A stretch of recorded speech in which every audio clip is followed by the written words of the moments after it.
All she needed was some. All she needed was some. All she needed was some. All she needed was some. All she needed was some. All she needed was some. All she needed was some. All she needed.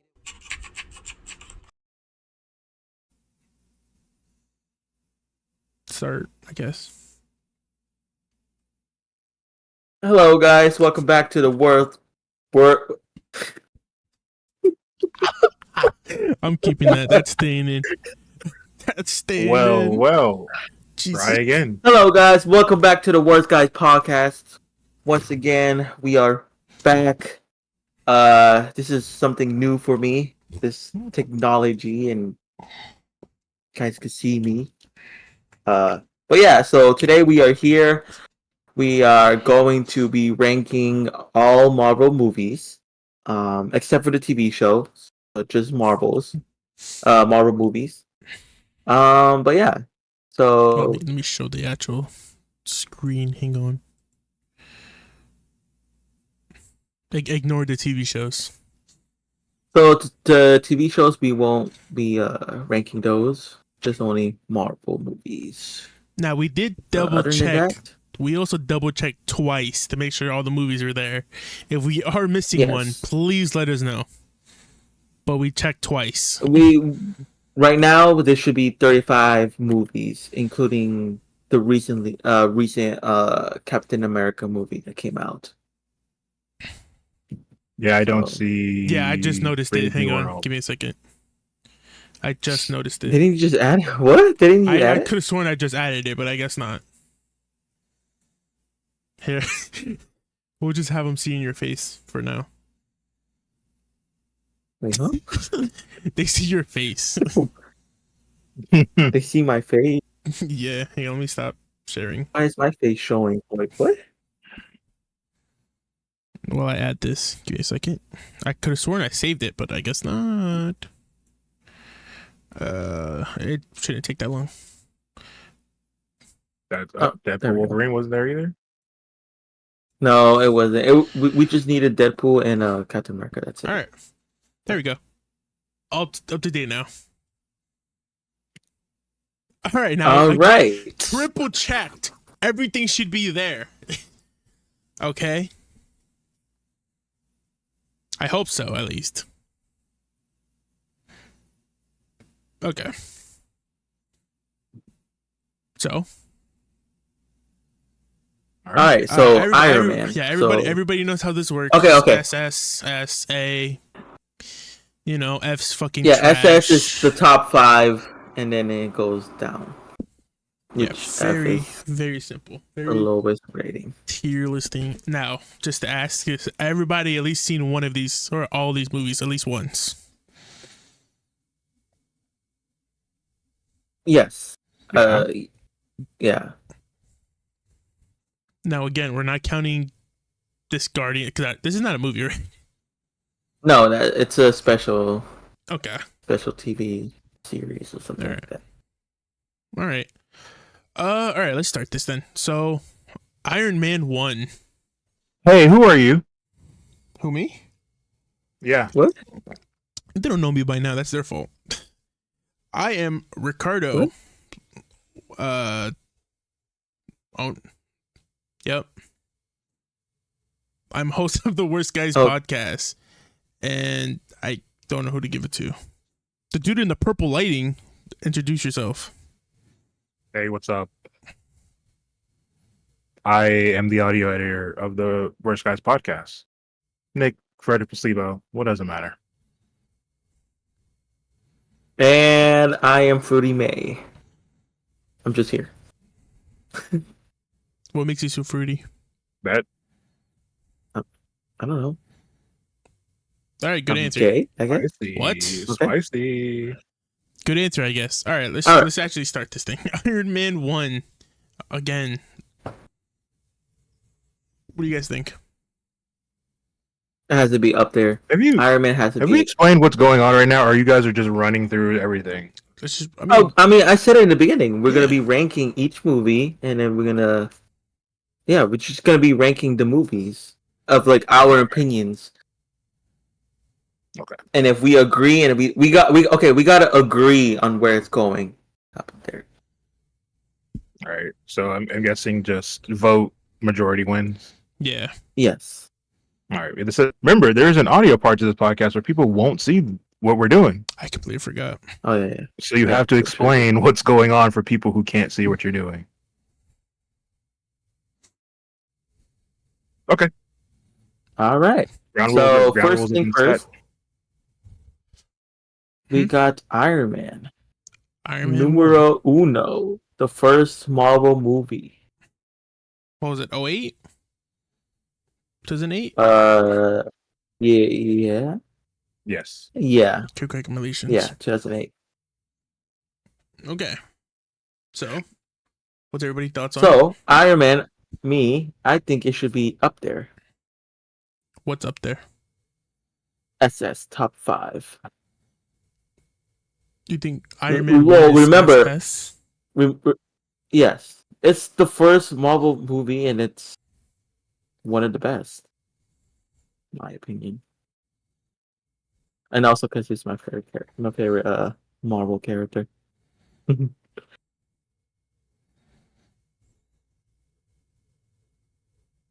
Okay. Okay. Is that the only reason?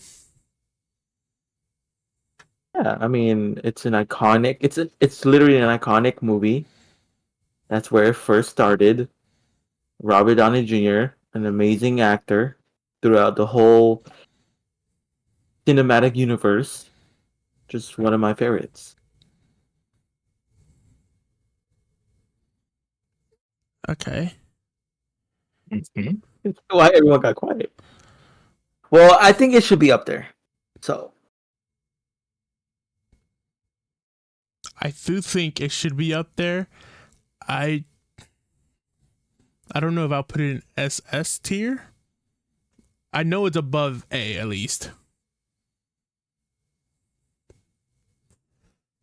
I'm gonna go with the straight S tier on it. okay.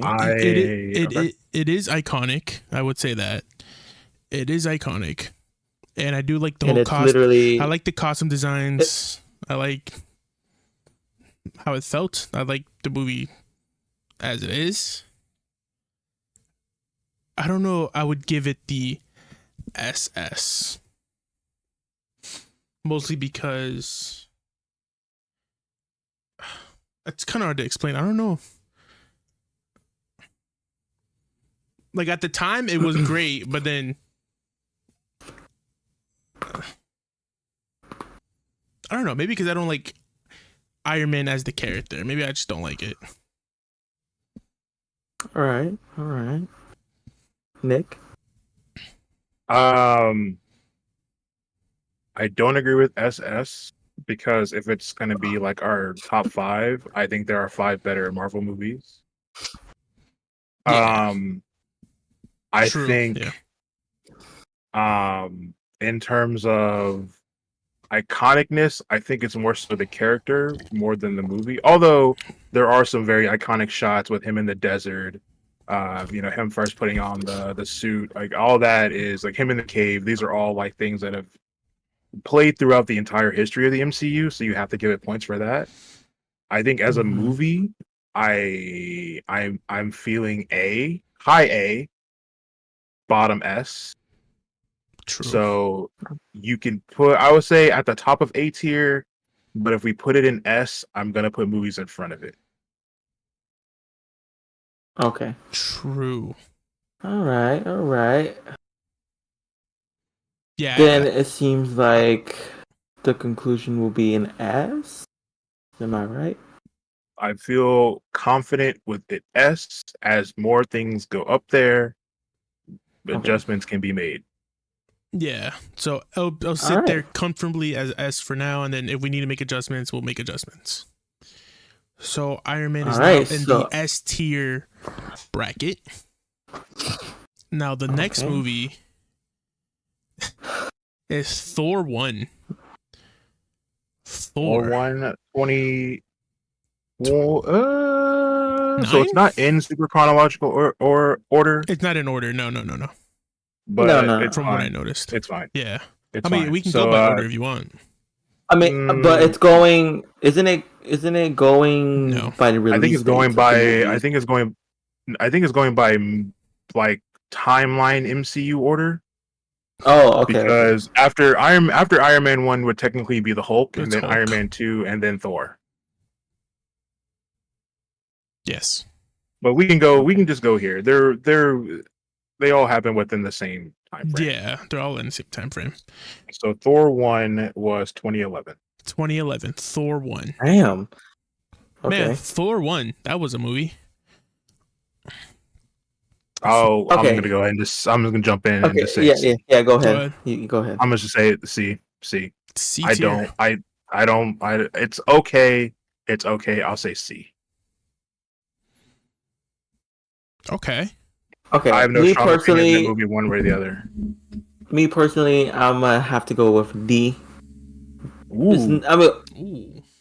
Thor 2 is right there. Thor is cool and all, but the movie was just like it's not for me. This is a Thor is a mythology, right? Mm-hmm. Okay, I'm not really into mythology like that. For me, it was boring. Didn't really like it. I mean, that's like my opinion. It's not. Thor's cool. Don't get me wrong. He's cool. It's just the movie wasn't. It didn't grab my attention. So I'll give it a D. All right. Now, I don't hate that. I give Thor 1 the B tier. I give Thor 1 the B tier. And here's why. A B? Yes, here's why. He's the first movie in the MCU to show us something that's not, at least from Earth. They showed us Asgard. They showed us gods. They gave us the best villain in probably the MCU, which is Loki. So okay, and then but half of the movie, and then the whole story with Thor and his father disagreeing about how things should run, and then Thor acting childish and him learning to be the mighty Thor. And also you also see Odin put the cast on his hammer. You meet a bunch of new characters like Heimdall. I think it's great, and it shows why Loki will come to Earth and his first experience being on Earth, which would also lead to, as we all know, as the Avengers. Which I think that's why it should be up there, and also it looked amazing for the time frame it was in. Like the CGI didn't look too bad. The only complaint was probably like golden eyebrow Thor and his stupid helmet. Yeah, and then the helmet. That's about it. Like the Doom Destroyer or whatever it was called, the Destroyer, looked pretty cool. Odin looks sick. Thor's costume at the time wasn't that bad either, in my opinion. And also we got to meet the Frost Giants. Like we got to meet so many things that wasn't from Earth, and that was pretty cool to show. Okay, so you got some points. That's there. And I actually enjoyed the story from Thor 1. Like I said, I like to see the rivalry between him and his father disagreeing, and Thor learning to be more mature and understanding how his powers, and him being worthy. It just shows how Thor is. The points that you're like giving to the movie, it slightly made me want to change it to a C. That's the highest. That's literally the highest rating. If we go with C, I'm 100% fine with that. I'm 100% fine with that. Because I know. I think so. I'm going. I do deserve. It does deserve either C up. You got above A. Yeah, you had some good points there. So it's like it. Like you talking about it, just making my memory, come back to the movie that I watched, that I saw. So I hear what you're saying. The problem is I think Thor has better arcs later in the MCU. I think he doesn't. I agree, but to be fair, I think the idea of establishing, like, if you think of what Thor 1 is, Thor is a fish out of water kind of story. Yeah, and I like what they're going for. But in terms of like the personal growth of what we see as Thor, I think we get better stuff with Thor in Avengers 1 and both the Avengers movies. I think we get better stuff with Thor. And even with this relationship with Loki, I think they play that better. As much as I don't like the movie, I like the building they do, and I like the character they build. The character building they do in Dark World, even though I don't like the movie at all. Yeah. And I think the important moments for Thor are just in other movies. I think for establishing a character and a character that is, to be honest, Thor is a hard character because he's essentially a living god. And you think with like superheroes and super soldiers and all that other stuff, it would kind of feel right, but it's really hard to tell this kind of story. And I feel like there's a really great groundwork laid in Thor as a character, but I feel like the more they use him, the better I think his growth goes. I think Thor, in terms of the MCU, is probably one of the best fleshed out characters they have, and that says a lot considering who else he has to go against in terms of the other Avengers and other heroes they bring in. I think in terms of where we started to where we ended, I think Thor has probably one of the best arcs. But I think that arc is just better off down the line, and I think as a movie, it's just like it's all right. It's okay. Yeah. I like the idea you pitched to me, Ricky, is better than the movie. Yeah. Yeah. I think it's a solid C. Yeah, I'll give it a C. I'm agree with C. Okay. All right, Thor is now in the C tier. Now, the next movie on the list is The Incredible Hulk. 2008. That's a huge jump. Okay. It was a month after Iron Man. A month after Iron Man. So that's a huge leap. You went from Iron Man to Hulk. Newly canonized Iron Man 2. What? Yeah. Oh, yeah. It kind of wasn't canon, and this last movie kind of made a lot of it canon. Actually, made it all canon. Mm-hmm. Yeah, now canonized Hulk. I'm going to give that. There's a lot to say about that movie alone. There's and the fact that it's the only Hulk movie. Oh God. Oh Jesus. Who wants to start? It is. It is. I'm gonna give it a C. That's all. C. Okay. Yes, a C. Because I'm not gonna. Okay, I'm not gonna say it's a. I mean, it's not a bad movie. Don't get me wrong. It's not. You know, as a kid when it came out, and I saw it, I was like, "Oh shit!" It's the Hulk live action. Me seeing the fighting scenes with I'm gonna say this thing wrong. Abomination. Abomination. Right? Okay. Yeah, that scene, the street fight scenes, it was epic. But other than that, we know what's gonna happen Hulk towards the MCU. So it's like, I think that's the problem. Is like, yeah, if Thor had the best arc, let's reverse that and say Hulk probably had the worst arc. Like, yes. Yeah, it sucks. Sadly, Hulk, you can do so much with Hulk. Hulk yes, you can do. Yeah. Now, I agree with Maynard with putting Hulk as C tier. Mm-hmm. Mostly because the story was kind of all over the place, but the Hulk scenes were pretty fucking good. It's the most Hulk we got. It's the most Hulk we've gotten, and it's fucking great. I think this Hulk is better than the Mark Ruffalo one, but that's just my opinion. Well, okay, yeah, but I like Mark Ruffalo as Bruce Banner too. I like Mark Ruffalo as so Bruce it's kind of Banner, like but I like this Hulk's design better than Mark Ruffalo's. Because he looks scary. It's a big, scary dude. He looks scary. Like, yeah. And it's terrifying. I think what I like about this Hulk movie is it kind of plays up like that horror of Bruce Banner and the Hulk. Like, it is literally Dr. Jekyll and Mr. Hyde. Yeah. And you get the idea of like of Edward Norton's character. Edward Norton's portrayal as Hulk as like, I really don't want to turn into this guy. I really don't want this to happen.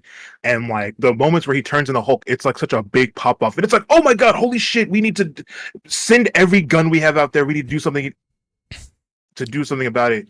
And the problem is when they switch to Mark Ruffalo is like they kind of Avengers 1, they do a pretty good job of like, whoa, buddy, we don't need you to do this. Yeah. We need to keep you calm. But I feel like they kind of do it, but they kind of I feel like they kind of get away from that. And he's kind of like, again, he's like in not a lot of movies and we kind of don't really get to see Hulk grow. And then we go, I don't want to keep, we're obviously going to talk about it when we get to those movies, but yeah. I feel like I love this portrayal of the Hulk so much. But I think it does sit in that C tier as well. Probably under Thunder. I think probably under Thor, but I think it sits in that C tier.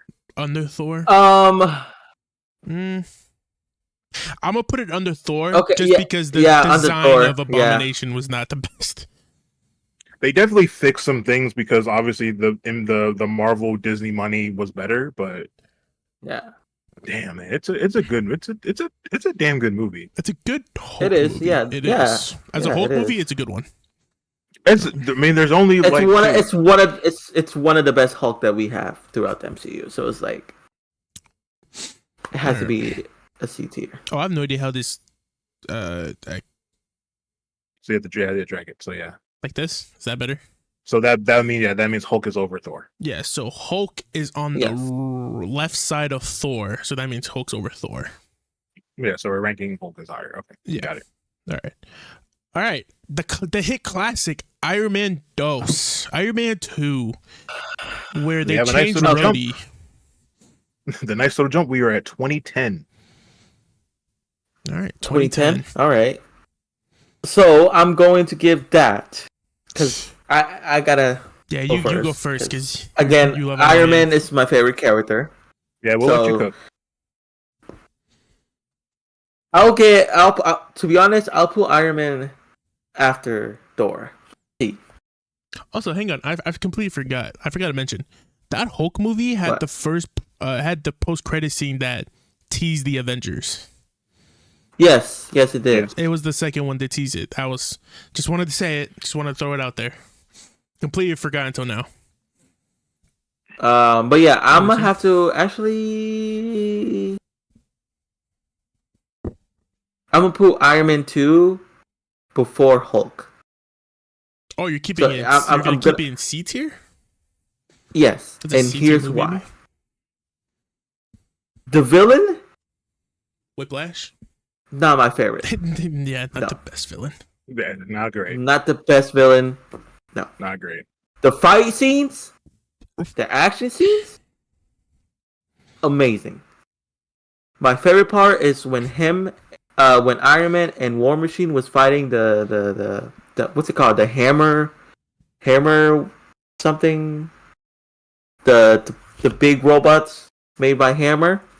Yeah, in that one scene, and bro, that scene was just amazing. But the story for the villain was ass. Not my favorite. So I'm gonna put it before Hulk. That's where I'm gonna rank Iron Man 2.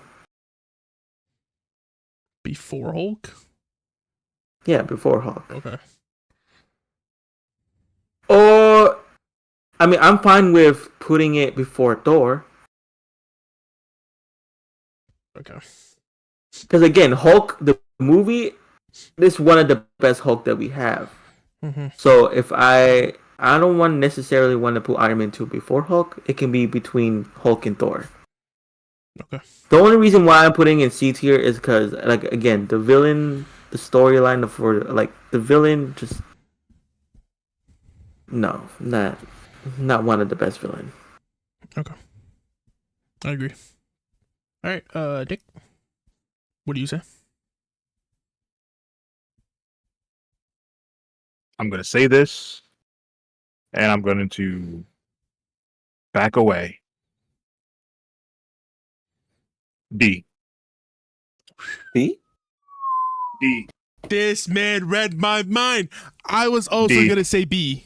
I was debating to put it on A or B. I'm gonna be honest with you. I will. So, you're saying B as in boy? Yeah, B as in boy.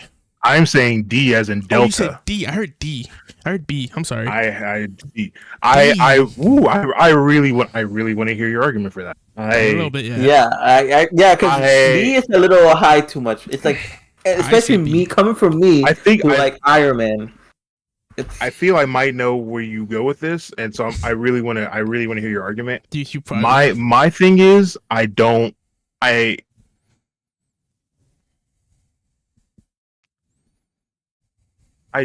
Iron Man. It's just, here's the thing.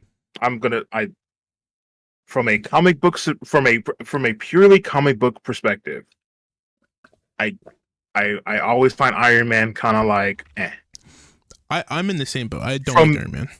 From a movie perspective, Robert Downey Jr. kills that shit. Yeah, 100%. Yes, 100%.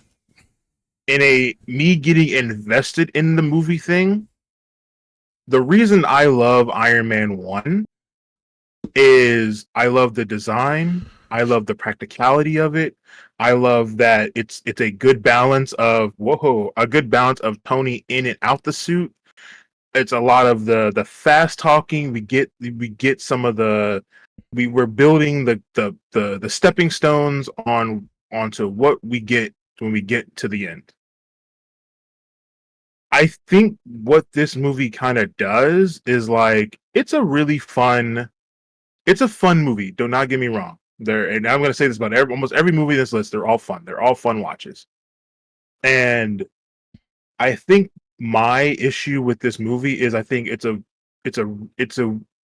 a weak villain, and the fact that there's two villains and they're both weak. I think the struggle. There is a struggle, but there isn't a struggle, and it kind of is. It's like, all right, Tony, what's like? Again, I feel like Tony has a better, like, I'm just gonna say Iron Man 3. I think is a way better story for Tony, and I think we get better beats in other movies. This one feels like if you took it out, it wouldn't have mattered. Outside of a scene you could throw here and there, yeah, you get War Machine, you get Rhodey, but you introduce him, really. You get him in there, but I feel they do. I feel Rhodey's better in Age of Ultron. Like, I feel like this is a movie where if you completely removed it from the ranking, it wouldn't matter one way or the other. That's how I feel, but I really want to hear about the B argument. Yeah. Okay. I put it in B probably because it's the same argument with Thor. I think it's because Iron Man 2 sets up a lot of things, or like it shows a lot of things, like Shield coming in, helping Tony figure out what his dad left him, etc. Explaining more how Howard Stark was as a father to Tony. Introducing, future Avengers like Black Widow, Rhodey, War Machine. Tony Stark creating a whole new element just to save his own life and giving him more power for his armor. And then I like it because we got to see more armor designs. Like we saw the briefcase transformation was fucking dope. That is an iconic scene. I cannot deny that. We see Tony with his new suit with the triangle on his chest. That was such a huge moment. The tease to Captain America being in this universe was such a huge moment.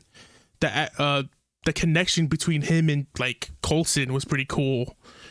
And then him just getting closer to Pepper, which is a big thing in the future, as you guys know. But yeah, that's just, I know the villains are like weak, like we get it, like who the hell cares about Whiplash? And I think the hammer thing was cool because it shows us that there's other people that are trying to be like Tony, or like people that are trying to copy his work. at least, which is a big thing in the comics with Iron Man. People are trying to steal his designs and be just like him. And I think that's why I think it should be like a maybe soft B, high C probably, mostly because it builds up more of the MCU, and you know, it just shows how Tony is. Like, oh man, he learns to adapt. He becomes, you know, he'll make suits that adapt to certain things, and then he'll try to create new elements, discover stuff, you know. And then yeah, I'm willing to admit that a lot of it is just kind of my personal like about Iron Man as a character. In the movie, I feel it's kind of like I would probably be willing to say C, a soft C. Okay, so will it be okay if? Because again, I'm not gonna put it. I'm 100% okay putting it behind Hulk. Between Hulk and Thor. Yeah, I put it above Thor, but I put it behind Hulk. Do we all agree on that? I'd probably put Thor in front of that one. Thor. I'd probably say it would sit at 3 on C. Because I feel you know what? Okay. I agree because the villains in Thor is as more of impact. Yeah. Because Loki is kind of important. Loki. Mm-hmm. Okay, yeah, that's fine. I agree we'll put it third C. All right, Iron Man 3 is now on the right side of Thor. All right. The Golden Boy, the Perfect White Man, Captain America, the First Avenger. 2011. 2011. Now this was the last movie before the Avengers. Avengers is coming up 2012, so it's the next year. Yeah. So this was it until Avengers dropped. Yep. So we're almost done with Phase 1. All right. Anybody want to go first? I think that Cap is your boy, man. That is true. Yeah. So you go first.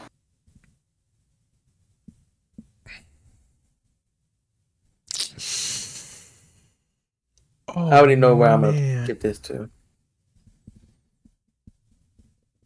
I'm gonna say a nice B. I'm gonna put Captain America at a nice B. Like, aside from me liking the character, like Captain America in general, I like how they introduce him. I liked how they kept it really true to his, you know, how his unique character traits, how he was just a small kid from Brooklyn, and him just trying to always do the right thing. The villain is pretty good. Red Skull is pretty fucking good. Yes. You know, we got Bucky. We got to see them grow, you know, as friends, and we get to see stuff like that. And then we see how Steve transforms into, you know, the hero that we all know. Him starting as a performer, and then him becoming an actual soldier and actually doing soldier things. And then the fight with him and Red Skull at the end was pretty good. And we also got introduced to the Tesseract, which we all know now it's kind of Infinity Stone. So it's kind of... Yeah. And I just like all of it together. I like the characters that they have. We got introduced to Peggy, his romantic. Howard. We actually get to see Howard Stark. We got to see how Howard Stark was like. Very similar to Tony, believe it or not. Yeah. It's just... Also, we got introduced to Vibranium. That big old shield of his. The shield. And we got to see how scientists was able to make the Tesseract into weapons, and that was pretty sick. Mm-hmm. But that, you know, that's just me. You guys can go ahead and say your B's. I say B. I'll agree on with Ricardo. I'll give it a good B. Aside from, you know, Captain America's not my favorite character, but the movie, his origin, because again, I'm gonna say this. I never read a comic book, so I am literally just an MCU Marvel fan, and watching Captain America, about his origin was pretty cool to me. Like, I got interested in his, how he got his power. Like Ricardo said, he was, the short, small, skinny kid in the army and all that. Going to, him being as a mascot, and then slowly, like, being the perfect white man. Um, so like, it's a pretty decent origin, and it was something new for me. So I'll give it a good, nice B, a solid B. All right.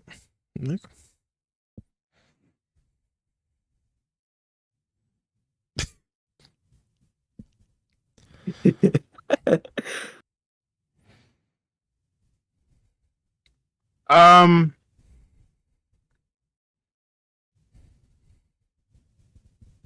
I like. It's a good war movie. I feel like, yeah, It is. It's a good war Yeah. movie. it is it's a good. It's oh my god, I'm so kind of conflicted with this one. Um, I'm conflicted with this one. When this movie first came out, it definitely wasn't one of my favorite movies. I just kind of find it a little like, all right. I think it definitely picks up towards the end, and I like what they obviously what they build, because look at again the look what it comes from this stuff, and like characters from this movie are still in movies now. Like it's a big thing, and I can appreciate the groundwork this movie laid for the MCU. I can appreciate kind of starting that arc for Captain America, because he can be a very weird, tricky character to kind of follow because of kind of his moral standings and how he views things. But I think they do a good job of making him feel at a time and modern at the same time. Yeah. We obviously get that. We get that more in like the later movies. This one, it's a pretty good war movie. I will say that it is a pretty good war movie. It is, yeah. Which is with a superhero running around in it, so I think that's something that should be kind of graded points for. Yeah, I'll agree. I will sit in B. Yeah, I think B is fine. I think B is perfectly fine with this movie. All right, Captain America is now in the B tier, the only movie that's in B tier right now.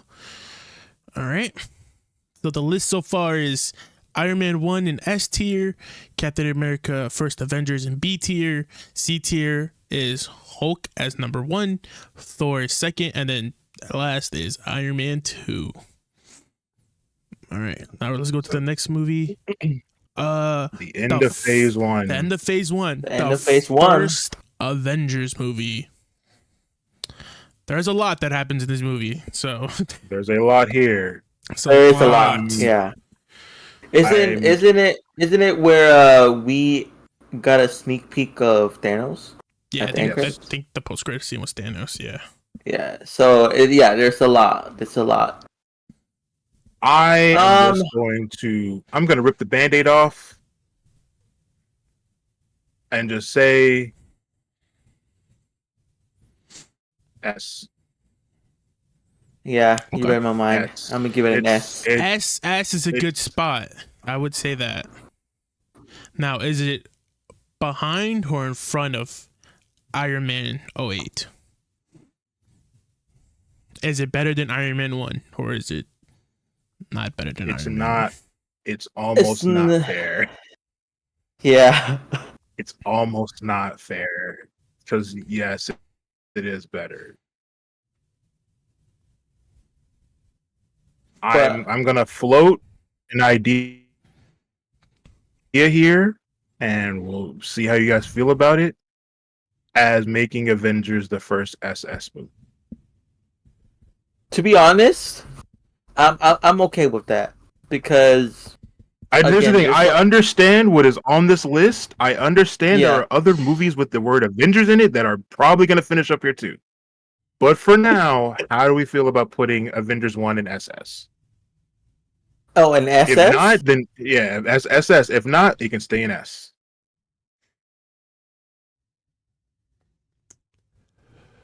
I know what's on this list.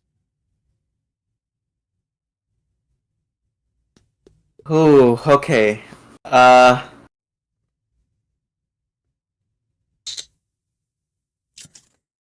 might have to. I'm fine with leaving it to S, but I might have to come back to it. I'm not. I can't. I can't put it on SS. Yeah. So I'm saying, I'll put it knowing what above. else. That's a no to the SS. I'll put it above Iron Man.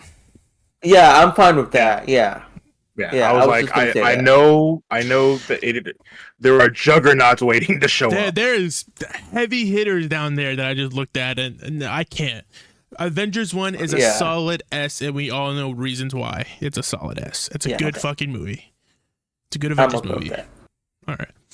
It's the Captain America costume. It's okay. You can tell me. I believe it. I know it's true. It's not the best. I swear. It's really one of the only negatives is that's not good. Thank God for Winter Soldier. In more ways than one. All right. Yeah. Next movie. That's the phase 1. Now we're in phase 2. Second phase. Iron Man 3. Ooh. 2013, a full year later. There's a bunch of negatives. There's a bunch of positives from this movie. There's a whole lot of negatives in this movie. Let's talk about it. Where does it go? Where does it sit? And why does it sit there? So again, this is my character. This is your. So I'll go first. This is your character's last movie too. Yeah, it is. I am going to give this one. I'm between putting it in B or C. Again, the villain of Iron Man. No. So Iron Man has the weakest. I'm okay saying it. Iron Man has the weakest villain in this movie. If it's not a Spider-Man or a Avengers movie, he has the weakest villains in his own movies. Yes. But him struggling with his, obviously he was like I don't know if, they talk about him being alcoholic, right? Yeah, this is the destroying the this suit. Is the no, yeah, he was just getting I want to say alcohol. It was him getting PTSD from Avengers 1. Yeah, so he was he was struggling, and I did like that from this movie. Yeah, him struggling, trying to figure himself out and things like that. I think I liked. I mean, it's better than Iron Man 2 because it is better than Iron Man 2. I would say that.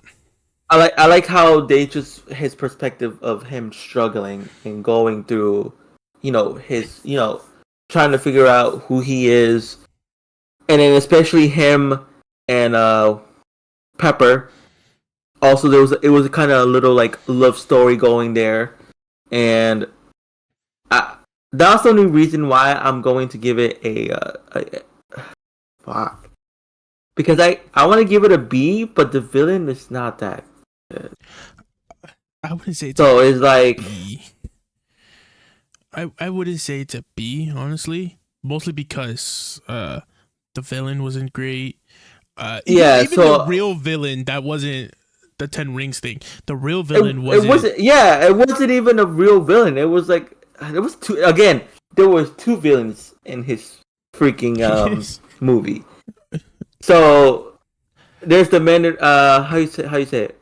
The Mandarin. The Mandarin, and then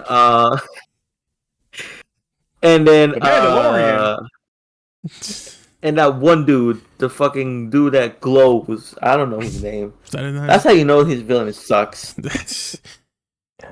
He had two villains, so it's like.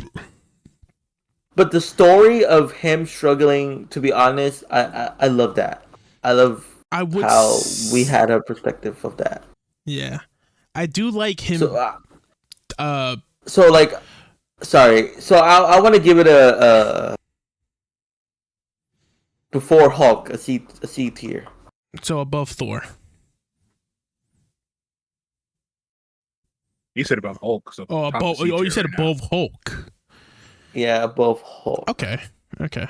Because again, the story of him, like I love that the point of view of him struggling. Okay. But again, the villain.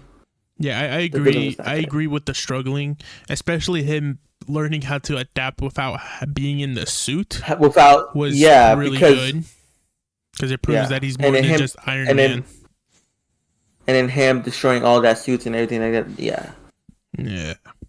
So I want to give it a C tier before Hulk. That you mentioned the suits destroying. I want to. I don't. Yeah. Because it made it seem like he's just done as Iron Man, even though we all know that's not what happened at all. Yeah. He did get rid of the arc reactor in his chest though in this movie. Yeah, he did. So I don't know the cost. I mean, we got to see more suits. That was pretty fucking cool. Yeah, it was like a cool different suits that he had. So it was pretty nice. But I'm gonna like I said, the POV of him struggling and him going through that, all that PTSD and him overcoming it. I want to give it a C tier before Hulk.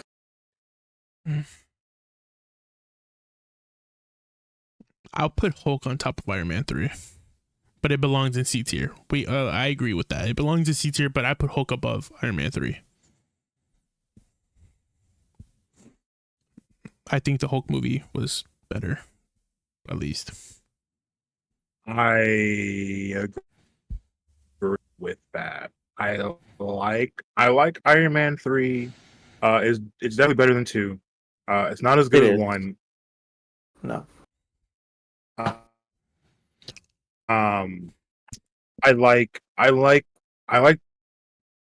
Tony's personal struggle with just being Iron Man. I like that we see some of that self-destructive behavior that definitely plays a part later in the movies.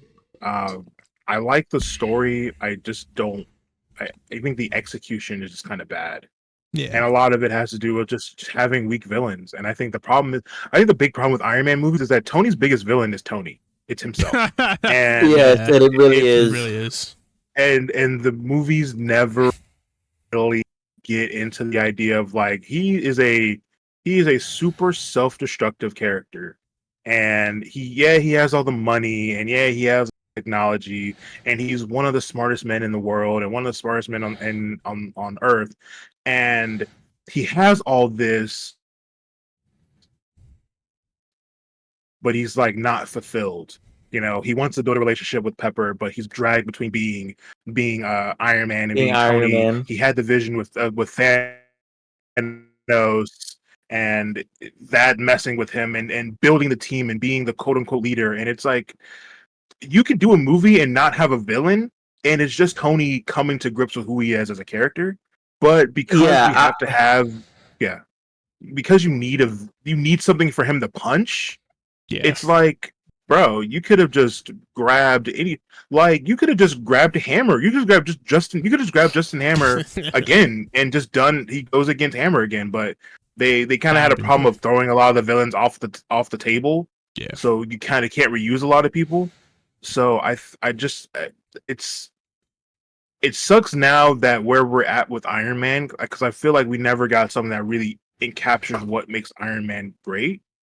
Yeah. And the fact that it's kind of all spread out over all these movies, it's just like, man, that's rough, buddy. But in terms of like a movie by itself, I'm fine with it sitting at C.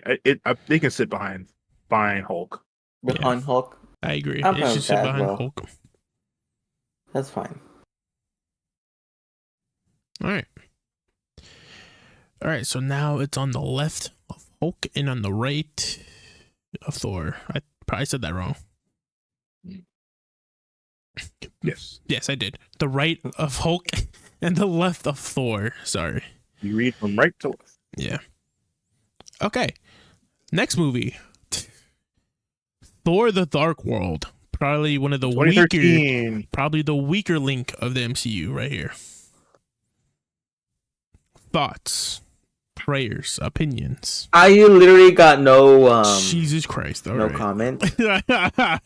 So I don't know if you guys will agree, but I'm gonna put in an F tier. You read my mind. F tier. Yeah, it showed one of I'm gonna put it in the. E. I mean, yeah, it showed one of the Infinity I Stone want to say reality, but the it was reality like, stone and the death of his but mother was kind of important to him as to Thor as a character. The death of his mother was really important. They literally do it better. They do it better in Endgame. They did do it better in Endgame. Yeah. They make the movie better via in Endgame and also in season 1 of Loki. Yeah, both season 1 of Loki. True. Mm-hmm. Yeah. I think, but it's one of the weakest Marvel movie out there, to be honest. So I'm again F tier. E or F. I'm not gonna cry either way. I'm gonna say F because it's yeah. F. Yeah, I'll put it in F tier. It's a movie I can't sit through again and watch. It's just too painful. Yeah. Cool costume design, but no. F tier. Yeah, because the Dark Elves weren't all that. I'm like exactly Dark Elves and all that. Yeah, it was not. All right. Oh, a heavy hitter. Captain America. A challenger has entered the room. Soldier. Captain America is probably probably the best Captain America movie. It is 2014. Let's talk about it. We're entering. peak. We are looking at the run. We are on the run. This is probably the run. We're in peak MCU times right now. All right. I'm going to immediately put it on SS. SS. I'm putting Winter Soldier on SS. Yeah, it's literally a perfect. SS. It's a perfect fucking movie. Should we explain why we put it on SS? Is.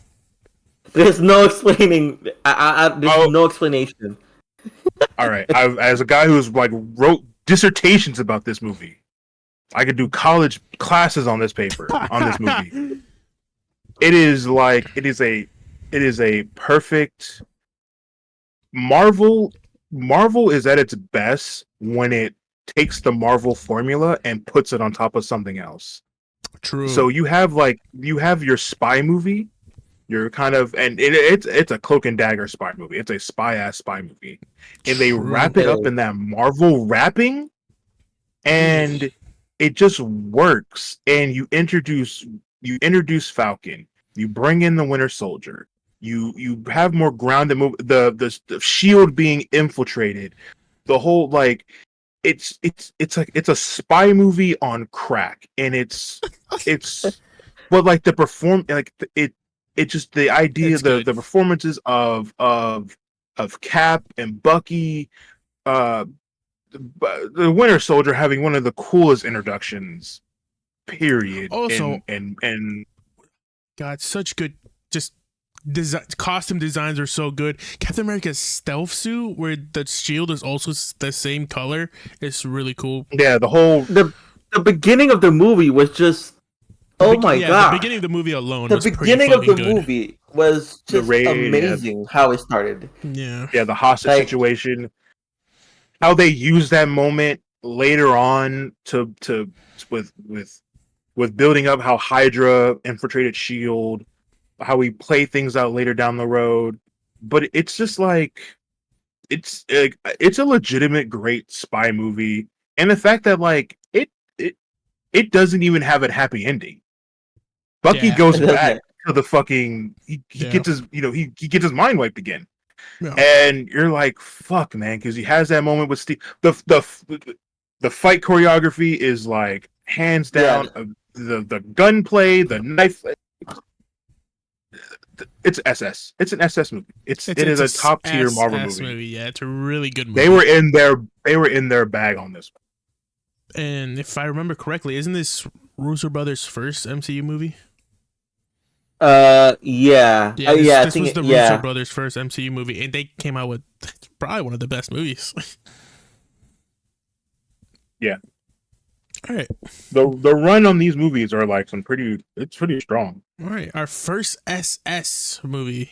Not really surprising. Yeah, I think anyone who knows us knows that we talk highly about this movie. This movie is really fucking good. We love this movie.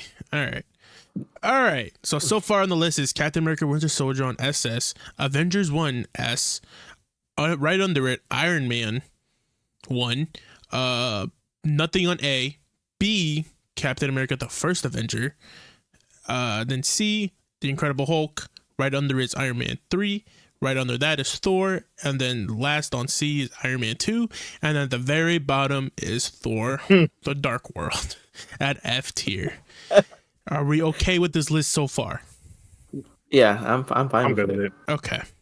Now the next movie on the list is the next Avengers movie, Age of Ultron. Everybody knows how I feel about this movie. I think you guys do as well, since you guys know Ultron's my favorite villain. Let's talk about it. 2015. Avengers 2. I mean, we can call it Avengers 2 because it's the second Avengers movie, right? Yes. Yeah. We can. 2. Okay. So, Avengers 2 has to be one of my favorites Avenger movie ever. Again, like I said, I'm not a comic book, so all this, like, I got introduced Marvel by the movies. And if someone gives me a comic book, I'll probably be down and read it, to understand a little bit more. I do my research when movie comes out and things like that, just to understand the character. But Ultron, I don't know. I have no comment on Ultron, but I fucking love Ultron and the way they put him in the movie. I don't know. Him talking, I don't know. It's Ultron. Yeah. Again, and then also we got introduced Quicksilver. Oh yeah, we got introduced to enhanced humans. Yeah. And then that's when they call it enhanced humans, not mutants. And then we got introduced to Wanda. Yeah, we got introduced to the Maximoff twins. Yeah. It's really important. But other than that, Ultron was like, they could have done. I'm upset what they did to Ultron 2, because they could have done way more. And I can't believe. I don't know. I mean, again, Iron Man created Ultron, so it's like they could have done more. They could have proceeded the story, but they fucking nerfed. I believe they nerfed Ultron. So, but Avengers 2 has to be my favorite Avengers movie, to be honest. So I want to put that to. Wait, can I see the? I'm gonna put it on the A. A, okay. All right.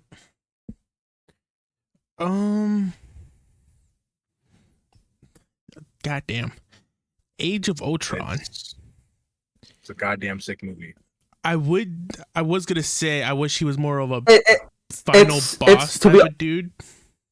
To be honest, it's an underrated movie. It is a very really underrated Avengers movie, I would say. It's a very underrated MCU movie, actually, in general. Yeah. I was going to say I wish he was a final boss, but technically he is a villain in an Avengers movie, so technically he is. Technically. Yeah, he got to one of the big movies, but it's like Ultron is a threat. Ultron is he doesn't go away. That's the thing. I'm like, this seems weird because Ultron is such a big deal. It should just involve more than just the Avengers in this movie. Yeah, that's what I'm saying. They kind of did. It seems like a filler villain because they were just rushing to get the Thanos, in my opinion. Yeah. And they didn't know what to put in this second Avengers movie because people wanted another Avengers movie. So they were like, let's just grab Ultron. And as somebody who's read a few Ultron comics, it is kind of weird not seeing Ultron and not having Hank Pym evolved. It's kind of weird. But I did like how they MCU fight it by making that's when we got when we got introduced to Vision, right? Yeah, Vision showed up, which was really important too. Vision showed up. Mm-hmm. But I did like how they did with Stark created, because we all know Stark, how he is as a person, especially in the MCU. So him creating Ultron does make sense in this phase. And then I like how it divided the Avengers, which is a big teaser to later.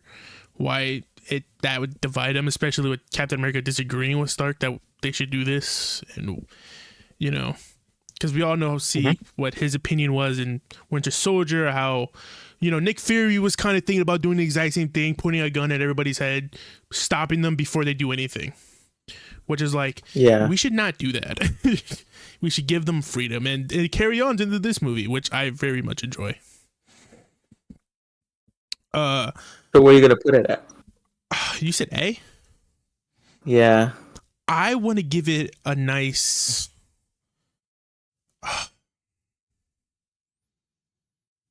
I want to give it a nice S underneath Iron Man.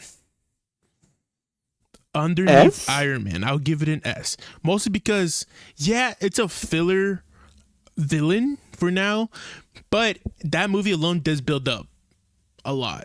It shows us what the Infinity Stones are. It shows us how Thor was seeing stuff. Wanda making Tony scared to create Ultron because he sees what the future may become. Yeah. And and then the introduction to them, the twins, Ultron, Vision having an Infinity Stone in his head. There was a lot of new characters to introduce in that movie. It's a good way to introduce a new chapter, which I very much like. And then Ultron, also the voice casting for Ultron was pretty fucking good. Yes, But Ultron as a villain, pretty good. And then the philosophy of him talking about God and he had some nice ass. He quotes, has nice, not gonna lie, points, and you can really tell that this dude was made by Iron Man, and not just Iron Man, also Bruce Banner.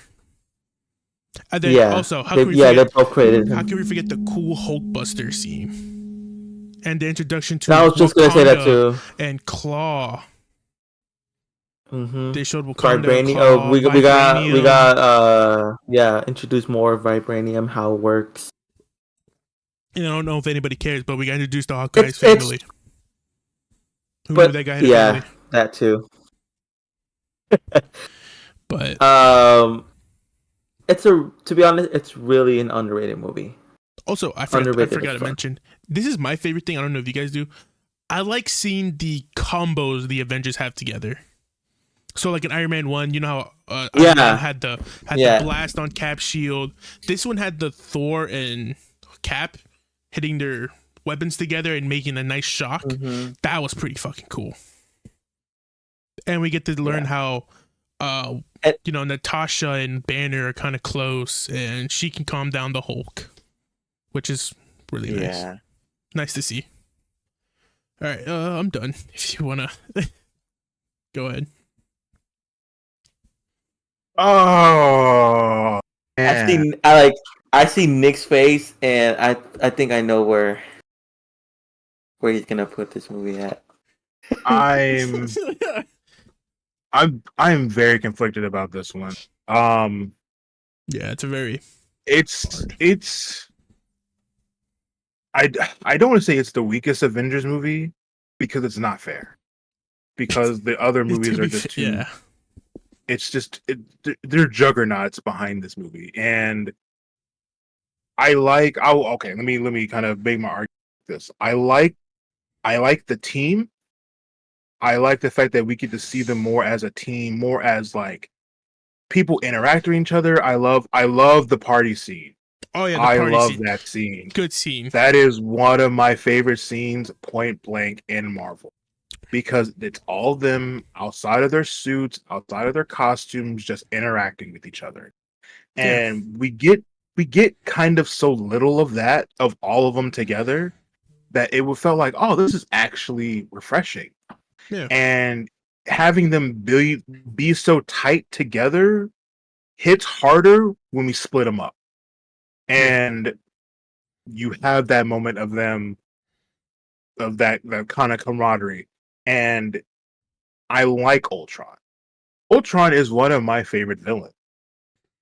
because of what he represents of just like he's not he's like an infinite bad guy because of his ability to kind of disappear in things like the internet. He can download himself into anything. He can kind of he has a body, but the body doesn't matter. As long as he's able to like put a little of himself away, he can always come back.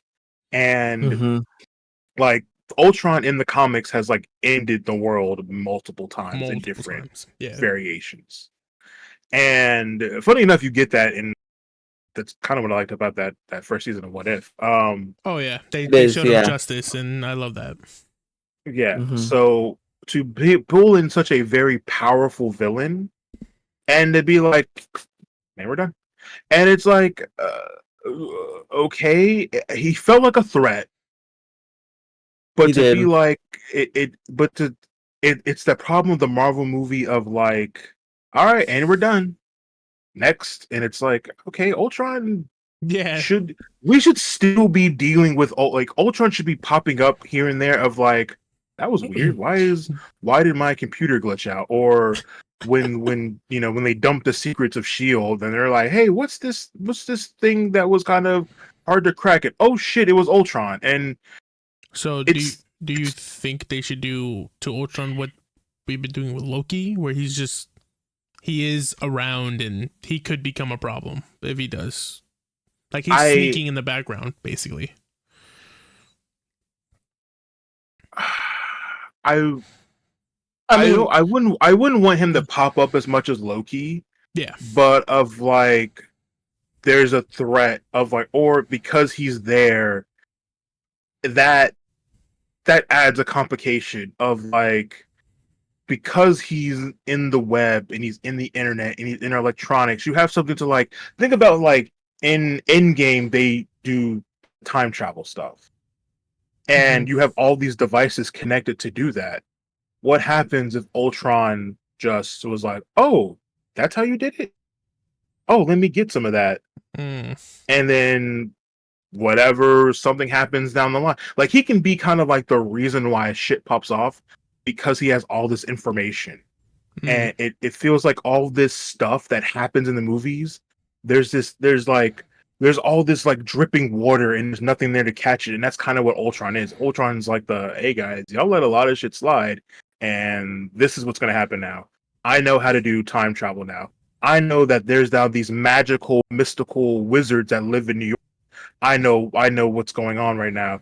Oh, there's this hero that lives in New York who's kind of under that not people know about right now. Oh, let me kind of put feelers out there to kind of to get right there, and you can do so much with them. But I understand, like they had a plan and they executed on that plan very well.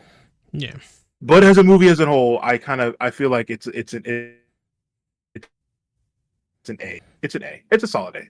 I've definitely softened on this movie as the years have passed. I didn't like this movie when it first came out. I was like, this is kind of trash.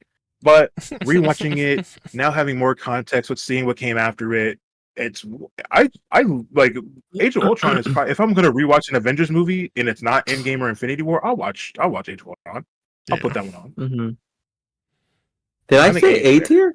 I don't know what you said. I don't remember, honestly. I think you said yeah. You said A.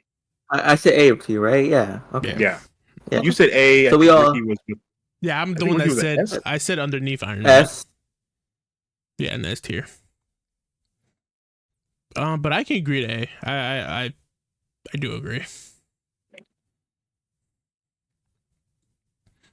All right.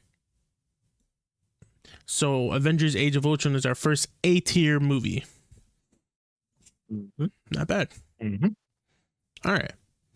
Next movie, probably another heavy hitter. Guardians of the Galaxy 1. Oof. 2014. Our first group of heroes that are not the Avengers. I'm gonna start off saying this.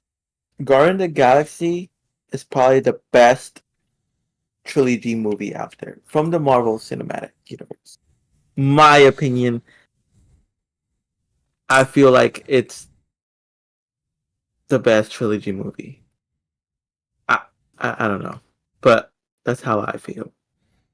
Is there a lot of I guess Iron Man, Captain America's, and then Spider-Man, Spider-Man, and that's pretty much it. Thor got 4. Oh yeah, Thor got 4. You might be right. I'll be honest. You might be right. Because Guardian of Galaxy 1, 2, and 3, the characters grow throughout the trilogy.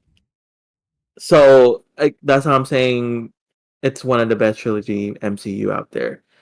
And Guardian of the Galaxy, it's a new introduction of the characters. So I'm going to give it a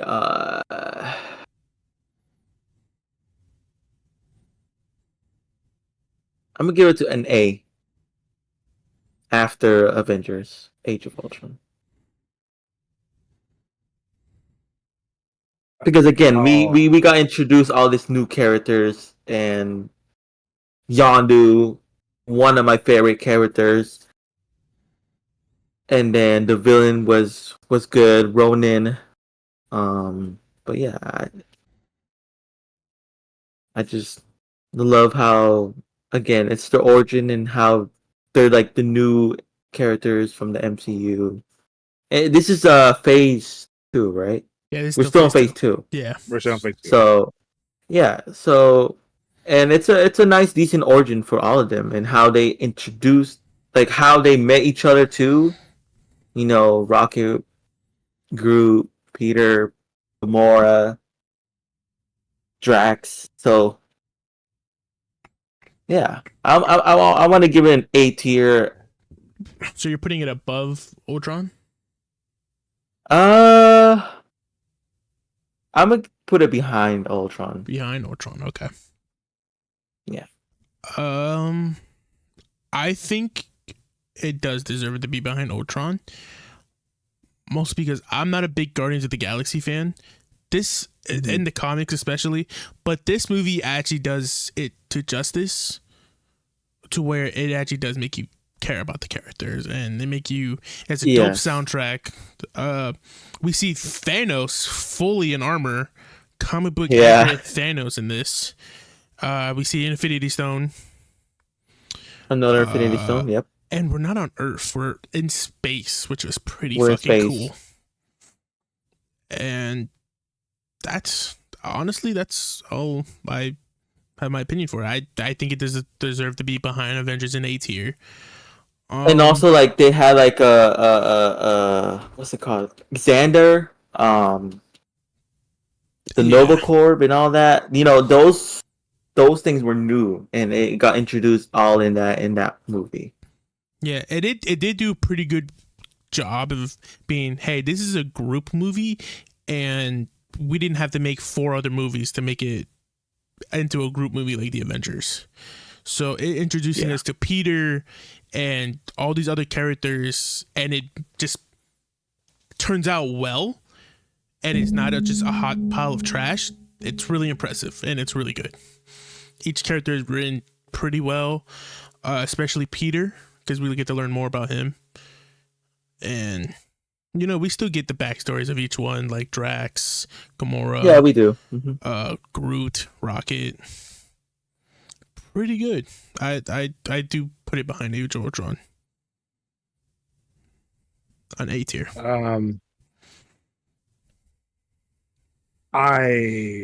Also for ranking, I do agree with A tier. I think what this movie does in terms of the bigger scope of introducing the idea of space to Marvel is very important. And the fact that it's like, it is literally infinite, and there's so many different things we can do, so many places we can go. I enjoy the Guardians movies because they're just different. They're just a different vibe. And you get that, like, you know, it is slapstick, it is funny, haha, and that is part of because it is James Gunn. But because it's James Gunn, it has that like charm. Like, these are charming characters. People like understand like this. Guardians of the Galaxy was like a Z tier comic. It's a Z tier comic book. Like I heard about that. Yeah, people didn't know who these guys were. They might have known like Rocket Raccoon because he was in like the Marvel vs. Capcom game. But not a lot of people knew who Star-Lord was. Not a lot of people knew who Drax or Gamora or any of these characters were. And this movie is like, what when you think of Guardians of the Galaxy, you don't think of comic book images. You think of you think of the movie. Yeah, You think of about the these movie characters. ones, yeah.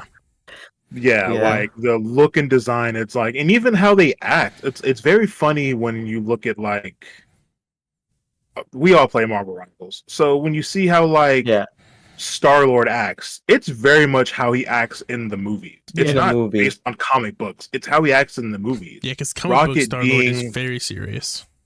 He's very serious. He's kind of like, he kind of goes back and forth, but yeah. He's very like jokey and like, that's because of the movies. How Rocket acts is because of the movies. The only thing that's kind of the same is Groot, and Groot just says, "I am Groot." Like that's all they kept. That's all they really kept from the comic books. And when you look at the fact of like, this should not work. We are talking about, we are at the peak. We're not peak. We're running into the peak of Marvel. You have people like Iron Man, Captain America. People have been clamoring for things like Spider-Man. People have been clamoring for just characters we've seen before, and you're like, the Guardians of the Galaxy. Who are these guys? And you get the movie, and you're like, you leave the movie, and you're just like, damn, I enjoyed that. That was fun, and yeah, kind of like what Maynard said, the arc they build of these characters for these 3 movies is like, maybe growth. I mean, in terms of like character growth, you feel it in like in all the movies. And the fact that when you get to Guardians 3 and you're just like, holy shit, I love these characters. And that's just the power of just casting, acting, writing, of making a great movie. And I think Guardians of the Galaxy, I'm agreeing in A, but I will just float this for you guys. Maybe bottom of S. So before Avengers, Age of Ultron. So bottom S is. bottom S. Bottom Iron Man. Behind Iron Man. Above Age of Ultron. And I'm floating that because I think it sits at A, fine. S maybe, but spoiler alert, I think Guardians 3 is going to be very high on this list. And I'm kind of like putting the cushion for where I want those kind of 2 movies to be there, because I think 1 and 3 are like fucking amazing. 2 is good too. This is not me hating on 2, but 1 and 3, holy shit, they are just great for 2 different reasons. But I think in terms of introducing people to characters no one had any idea who they were, establishing a whole new frontier of Marvel, and building an arc that makes people give a crap about these characters, and like to the part to where it pays off in a time where people were down on Marvel.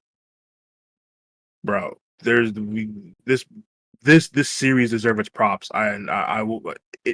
We will definitely. We will glow about this later down on this list, but I think I'm fine with A. I'm fine with A because, spoiler, I think Guardians is going to sit at S, or Guardians 3 is going to sit at S. Actually, I'll give it an S because it's a whole new. We got introduced these new characters to the MCU. I mean, what it did, like Avengers took those movies to build that up. This did it in 1. Yeah, and it worked. No one walked out going, "I didn't like." Everyone walked out like again. I'll give it an S. I'll give it an S. I'll put it behind Iron Man. Yeah, I'll put it right behind Iron Man, an S. So it'll be last S then. That's fine. I'm cool with that. All right. So last S, right behind Iron Man, and above A. Okay. All right. Cool. Next movie, Ant-Man.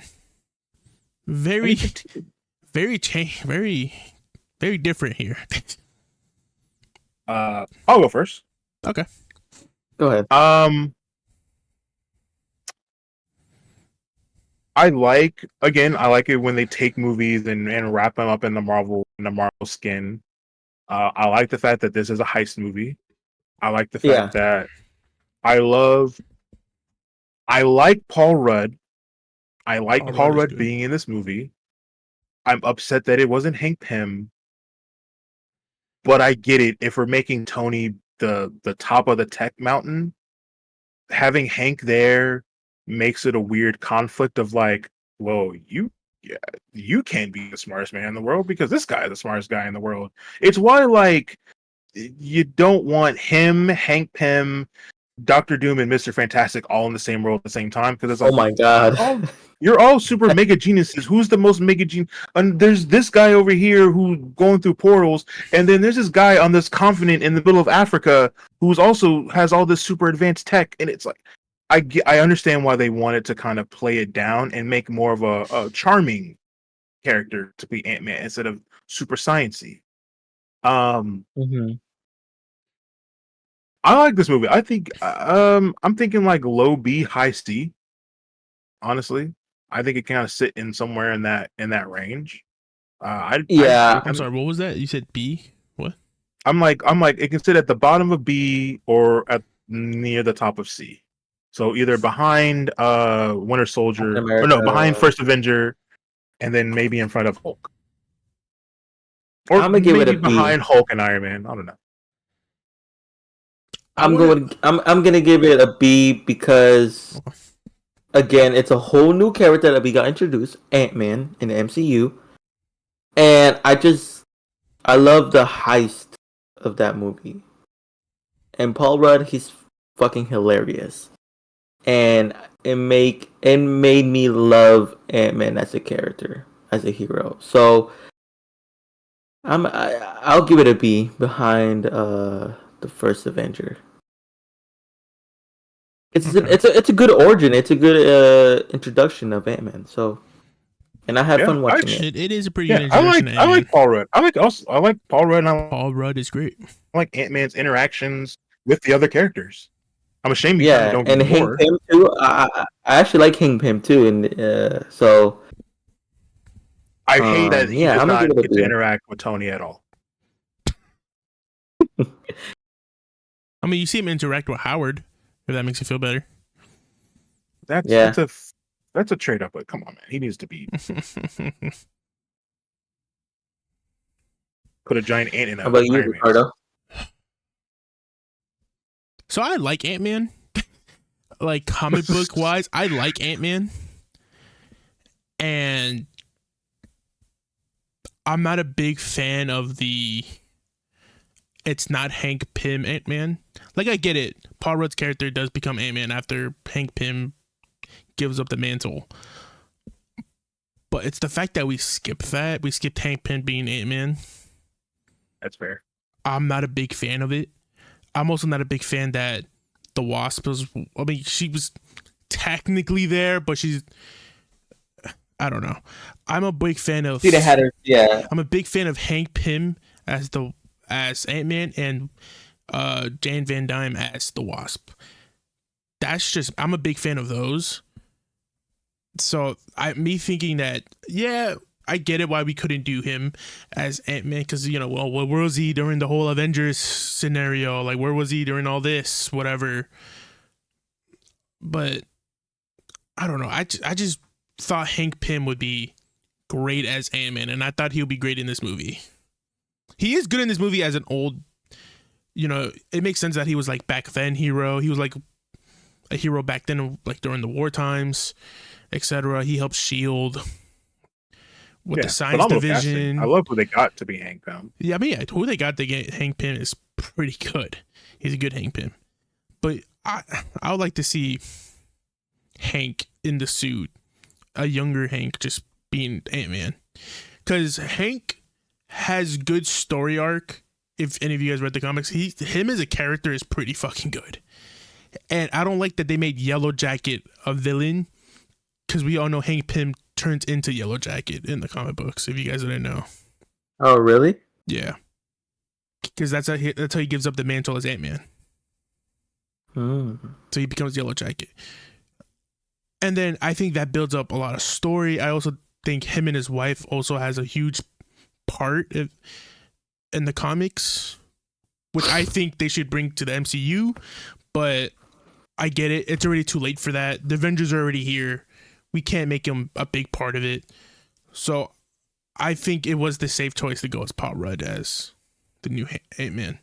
So Scott Lang. Or Scott Lang. Sorry, I keep forgetting. I forgot his name. That's why. I know, but just for the people listening or Scott watching, Lang, going like, sorry. Scott Lang, yes, we know. I We forgot know. his He's name. not Paul Rudd in the comic, but he's Scott Lang. He's Scott Lang. Sorry, forgot. He's Hank Pym. God damn it. Overall, the movie's pretty fucking good. I do love that it does prove that it's in the MCU by showing us the Avengers whole facility. The fight scene with him and Falcon was pretty good. And the Falcon, yeah. We got to see, they talk about other stuff that happened. It's just, and Hank Pym just hating Stark, not just Tony, all Starks. It's such a Hank Pym thing to say and do. So I think the movie's good. I'll definitely put it above Hulk. I wouldn't put it behind Captain America. Like I wouldn't put it in B. I'll put it in C. I put it top tier C. That's fair. Any oppose, Maynard?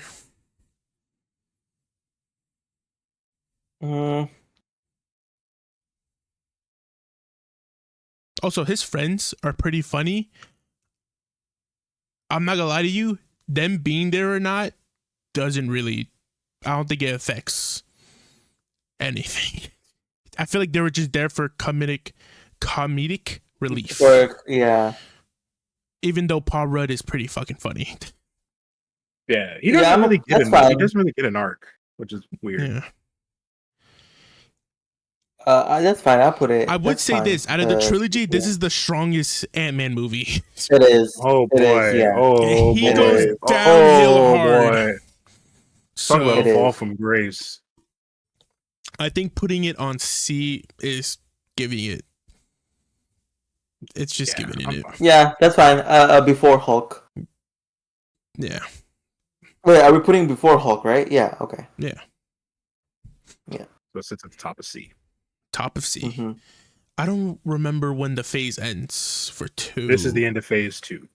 So this movie, the Civil War is the beginning of phase 3. Okay, so we're the end of phase 2. Yeah, because I couldn't remember because I know that it ended in an Avengers movie. Yeah, I pulled up the Marvel. Okay, great. Okay. All right, so let's get over what we did. Our first S rank and our only S rank right now is Captain America: The Winter Soldier, which is pretty fucking good. S rank right now is number 1, Avengers, the first one. Second place is Iron Man 1. Third place is Guardians of the Galaxy 1. A tier, first place is Avengers: Age of Ultron. B tier is Captain America: The First Avenger. And C tier, with starting with number 1, Ant-Man, The Incredible Hulk, Iron Man 3, Thor, Iron Man 2, and our only F rank is Thor: The Dark World. Actually, I got a small oppose. Is there a change do we want to do? Let's hear it. I want to change Hulk to be first. I want to stick Hulk to being first because that's the only movie that we have for Hulk. So it's like, we gotta have respect for that movie. Well, me personally, I want to have respect for the movie. It is a strong movie. And it is the only Hulk movie that we have. So I'm fine with putting Ant-Man behind Hulk between Iron Man 3. I don't know about y'all, but that's what I want to leave it to.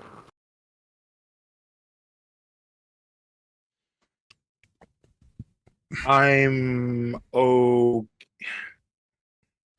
with that. I'm not gonna lie, it does make sense to do that.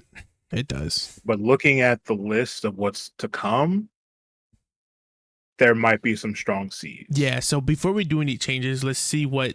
Okay. Because there might be. Yeah. I'm pretty sure there's a lot more C tier that are coming up. So let's stay how this is now, and then later on we'll change it. That's fine. We'll wait then.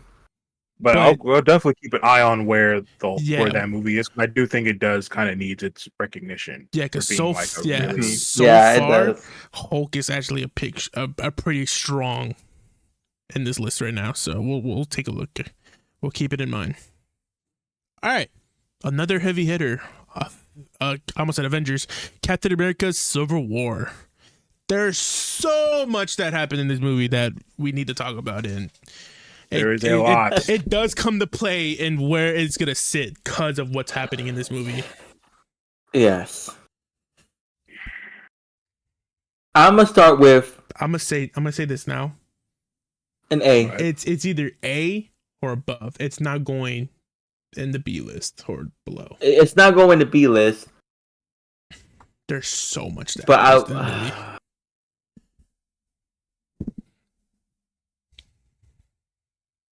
you know what? I think I'm fine. I'm fine putting Captain America: Civil War S, but behind who's the last one?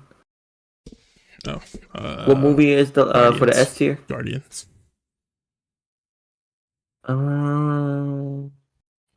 This is rough. This is rough meow. It's between S and A, but all right. I think I can get the ball rolling. I think there's a lot. There's a whole lot to unpack in this. But I will say, for the sake of what's in this phase already, I think we can kind of speak more on those pieces when we get to their movies, because there's two very obvious things we have to talk about that's in this movie. I was just looking at them, so yeah, there are two very obvious things in this movie, and that they're the introduction. First off, Marvel, fuck you. Why did you spoil them in the trailer? There was no reason to spoil those characters in the trailer. Spoiled the most long-awaited characters in the trailer. They've spoiled. And in case you're wondering, we're talking about Black Panther and Spider-Man. Yeah, that was such a shame. They spoiled those, and I think if you watch the first trailer, you see both of them. Yeah, because there was no reason. There was no reason to put them in the trailers. I mean, it was a quick glance, but still, what's the point of that? Because you see, there was no reason to do that. Yeah, you see Black Panther, and then at the very end, you see Spider-Man. And I'm like, okay. Yeah. So, with that being said, with the fact that this is the introduction of Black Panther and Spider-Man, this is the MCU variant of the Civil War storyline, which, to be fair, in the MCU is still in effect. They still talk about the Sokovia Accords as of Brave New World. Yes. And what this does for the world, maybe not as significant in the MCU world in general, but what it does for the team is big. Because these guys split and they don't get back together till Infinity War. They don't even get back together in Infinity War. It's like Endgame where they all come together. They don't really get together in Infinity War. They're still kind of scattered. Yeah, they don't get back together till Endgame. So I'm just gonna say this right now before you say anything. This movie, Civil War, high S, it can be nudged into SS. It can be nudged to SS. There's so many good scenes in this movie. The airport fight alone. The airport fight alone is pretty fucking good. The first appearance of T'Challa and his father is so fucking good. The chase, the highway chase. The highway chase is good. With Bucky and Black Panther. The scene and Cap. The scene with Cap talking to Tony at the end fight, or even before they even go to the airport, them talking to each other and talking this Sokovia Accord things out, really fucking good. That's why I them think just at the table speaking, and Iron Man saying, "I just want to punch your perfect teeth out." That shit is incredible. That's why I said I put it. Don't forget about that line where damn, hold up. Where you know how when he discovered that Captain America knew Bucky killed his parents. Oh, that he's my friend, and so was I. He's like, yeah, bro, that shit hit me so hard. That was an emotional scene. I was like, oh fuck, it did. Steve, they both had some the you know, what happens if we need to be somewhere and we can't. The you know, him Tony influencing the suit of armor around the world thing. The end.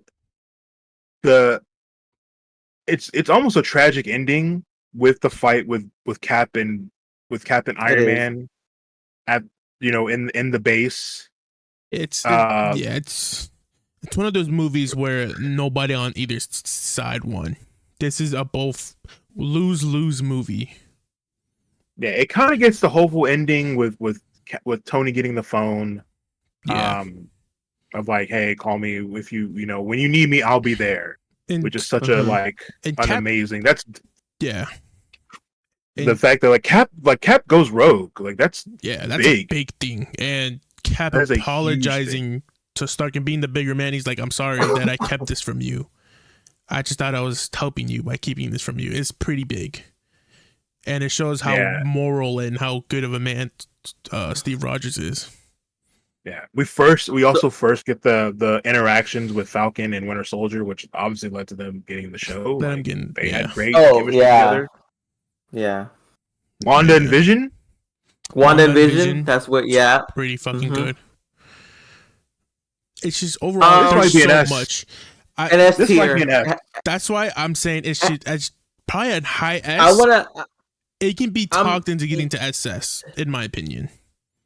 I wouldn't, to be honest, I wouldn't give it an SS. I'm fine leaving it as the top S, though.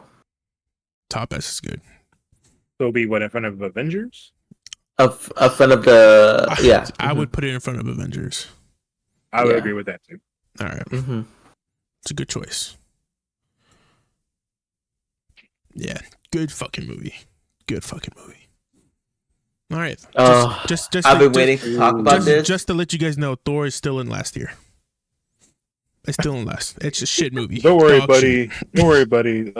Others might join you. We'll see. Someone might join you. Yeah.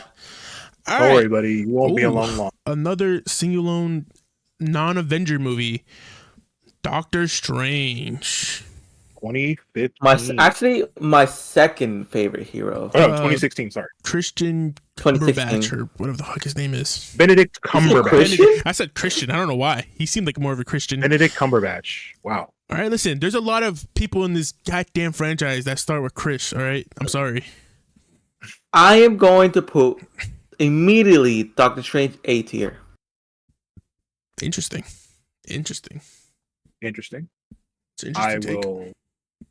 I will take what you say. I will think about it for a second and say, I think I agree with you. I think it's a good origin of Doctor Strange, and introducing us again. It was introducing us with the ancient, the magic wizard. I'm sorry, you said A thing. or S? A, right? I said A. Yeah. Okay. Just making sure. I want to put A. I want to put it. I don't know if you will agree with me, Nick, but I want to put it in front of Avengers. Because. So, go ahead. I'll let you finish. I love how they introduce the magic wizard, talking about it was a new thing for me, and I was interesting towards the movie. I don't know how to explain it, but it was something new, and we have all this technology, and then God, and then freaking space. Now we're getting introduced to wizard kind of power, time, because that's when the time stone got introduced too. Him using the time stones and things like that. It was something new for me, and I actually love Doctor Strange.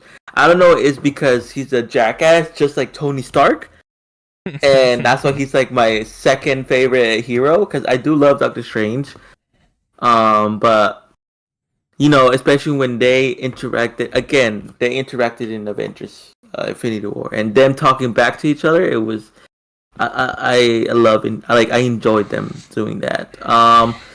So I want to put it in A tier, but before Avengers Age of Ultron. So I am feeling A, bottom A, top of B. My only Okay. real negatives, I would forget the negatives, I'll say the positives. This is pretty much Doctor Strange as he is in the comic books. He is an asshole. Very He is a comic book jackass. accurate. He is a Yeah. smartass. That is him all the way through. The fact that he's very much like Tony is on purpose. Like they are They're they literally are the same. Yeah. opposed. They are so like opposed to each other because obviously magic and science can go together, and Yeah. so you have this. Their friction works because they are both, they are both basically the same guy. Um, I like the bringing in of magic. The concept of magic is another big thing that Marvel kind of has to kind of explore. I like Mm-hmm. the stuff with the Ancient One. Um, I like that character. I like how that character comes back in other movies. I do Yeah. think it kind of suffers from a weak villain, and it's another thing, kind of like Ultron, where it's like they bring in Dormammu, and Dormammu is such a huge It's a huge deal. character, and he opens up to a whole other like dimension of other things. And the fact that it's kind of like, here's Dormammu, and now we're done. And it's like, hello, what he represents so much more down the line. Yeah. That the fact that he's kind of a throwaway villain, and they kind of like, it's kind of like a jokey kind of gag how Strange beats him. It's super clever, and it fits how Doctor Strange is, of like thinking outside of the box of like, well, fuck it, I'll just put you in this genjutsu, and you're stuck with me until you give me what I want. And that fits the character, but kind of like, all right, man, but you wasted Dormammu. Dormammu is like, he represents hell. That's like Mephisto and all those guys. Yeah. He's an important figure in this world, and we're kind of done with him. But again, because Doctor Strange was another one of those weird characters where like because he deals with interdimensional stuff and it's magic, it's very weird. It's a very odd concept to deal with if you're kind of not already into it. And the fact that Benedict Cumberbatch's portrayal of Strange kind of became what Strange is in media. Of Yeah. like, Nowadays, you yeah. look at the design, they kind of don't do like the classic design. It's kind of loosely based on how it looks in this one. And Yeah. again, bringing in another thing, again, all the imagery and stuff that he does is based on the movies. It's Yeah. all the sigil. It's the portal is the portal from the movies. Like they use a lot of that, the runes and stuff on that. The fact how they use kind of like the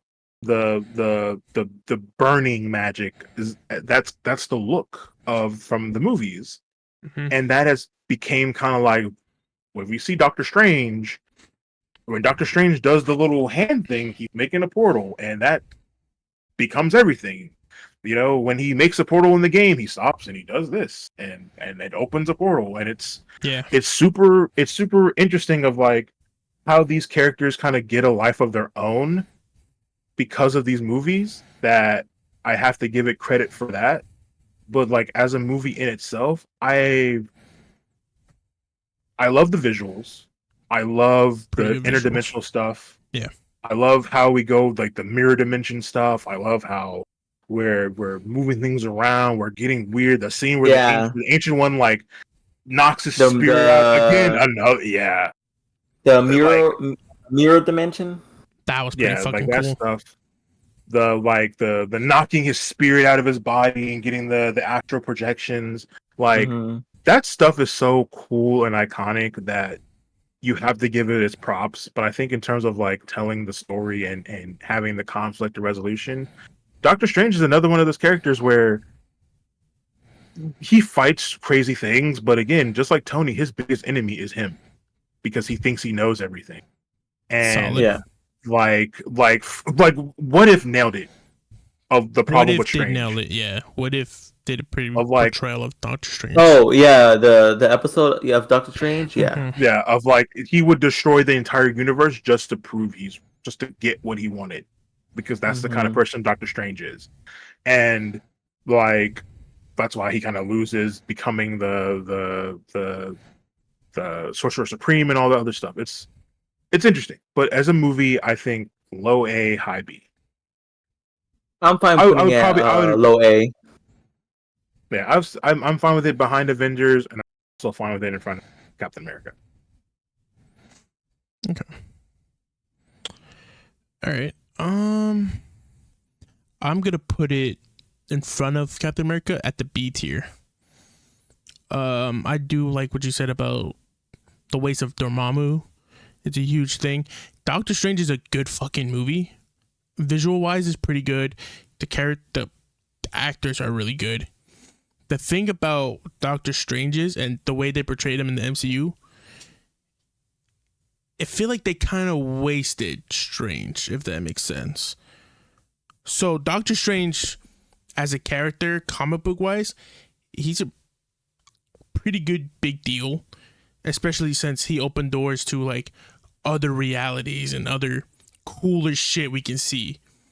Like this movie is a good portrayal of it. But then after that, after this movie, Doctor Strange seems to be doing like weird other non-Doctor Strange things, if that makes sense. Yeah, he's just kind of like we don't see him fight like mystical creatures from other realities. Like, yeah, we'll see him fight like in Multiverse of Madness. We'll see him fight that squid monster or like a few other things there here and there. But if you read some of the Doctor Strange comics and you see the type of shit he fights there, or like you see him go to the other worlds, or you see him go do other shit that are pretty insane. It's very weird that both Doctor Strange movies are on Earth, right? Like you assume that he'll go to somewhere else, deal with Nightmare or fight Dormammu again, but in a different setting or area. The thing, I feel like Marvel used Doctor Strange to get an excuse of bringing the multiverse.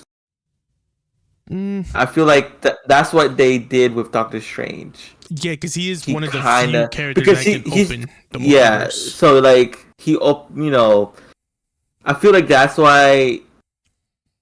I feel like that's why they got Doctor Strange, just to introduce of the multiverse. Because again, Multiverse of Madness, he's just going to different universes and things like that. For a dude who goes using his magic, go into other realities, he does so little of that. It's like we just. I mean, I think they are gonna do, because the third movie is gonna be about.